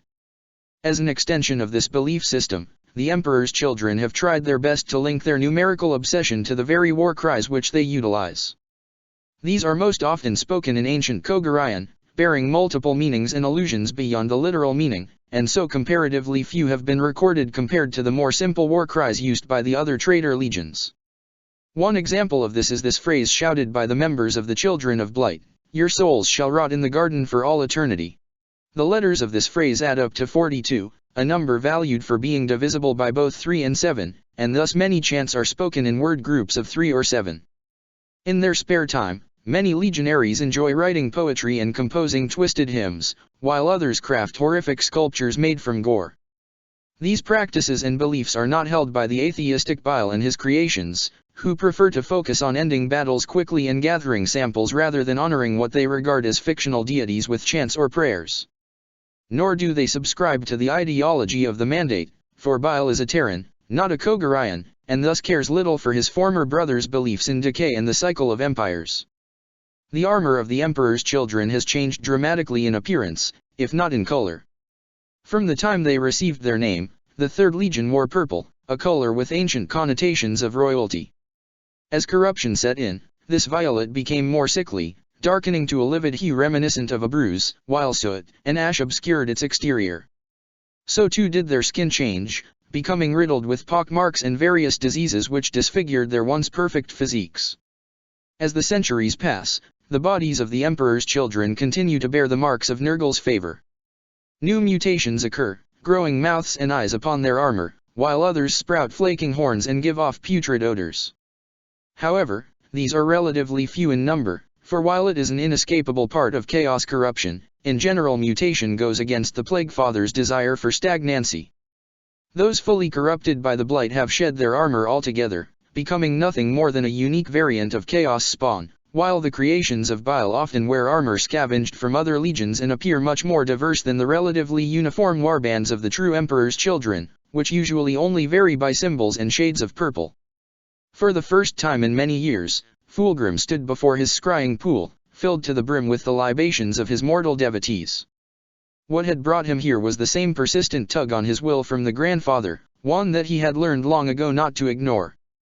Peering down into the iridescent cesspit, Fulgrim watched emotionlessly as the scum twisted to form images, eventually resolving themselves into the shapes of his sons. These were no tableaus of glory, but rather a series of violent deaths, at the hands of both the Corpse Emperor's minions as well as nominal allies. Whether they were past or future mattered not, for time and causality was irrelevant here in the Sea of Souls. First was Lucius, arrogant Lucius who had always believed himself to be eternal. It seemed his pride had gotten the best of him, for this vision was of Lucius screaming as he burned to death. Next came Kyublai, youngest of the Lord Commanders, his head mounted on a pike in Sigismund the Destroyer's throne room, no doubt for opposing him. Quickly following this vision were ones of Arch Orion and Cheen Xa, slain not by outsiders but by their own kin seeking to consolidate power.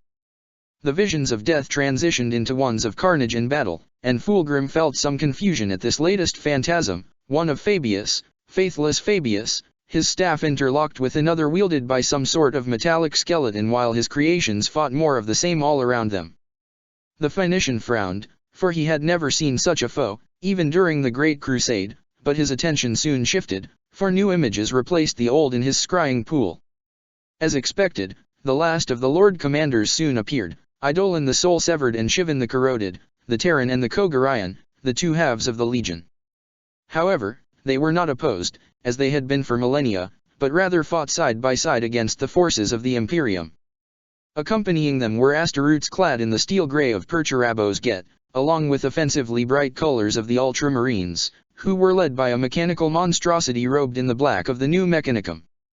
The vision widened, revealing dead grey deserts overshadowed by a colossal iron ring in the sky. The ashen phoenix rose, scattering the cloudy mirror and the images it contained. Tears began to fall from Fulgrim's eyes, hidden both by his hood and the utter darkness in his realm. These were not tears of repentance, but rather hate, for already he could start to feel the tugging at his essence. No doubt his sons were attempting to summon him to aid in their war upon Medusa once more. Why couldn't they just leave him alone? Why must the grandfather keep dragging him into battles that he no longer cared about? As more and more of his essence vanished from his lair, dragged unwillingly into the Materium, Fulgrim found his attention diverted. As the last of his poisonous tears hit the viscous endocardium that served as the ground, the entire lair began to heave. It seemed the celestial drake could still feel pain, the god-beast still clinging to life. What would happen if it finally died? Fulgrim found himself wondering as the last of his demonic form vanished from the plague planet. Check the description for the links to the author.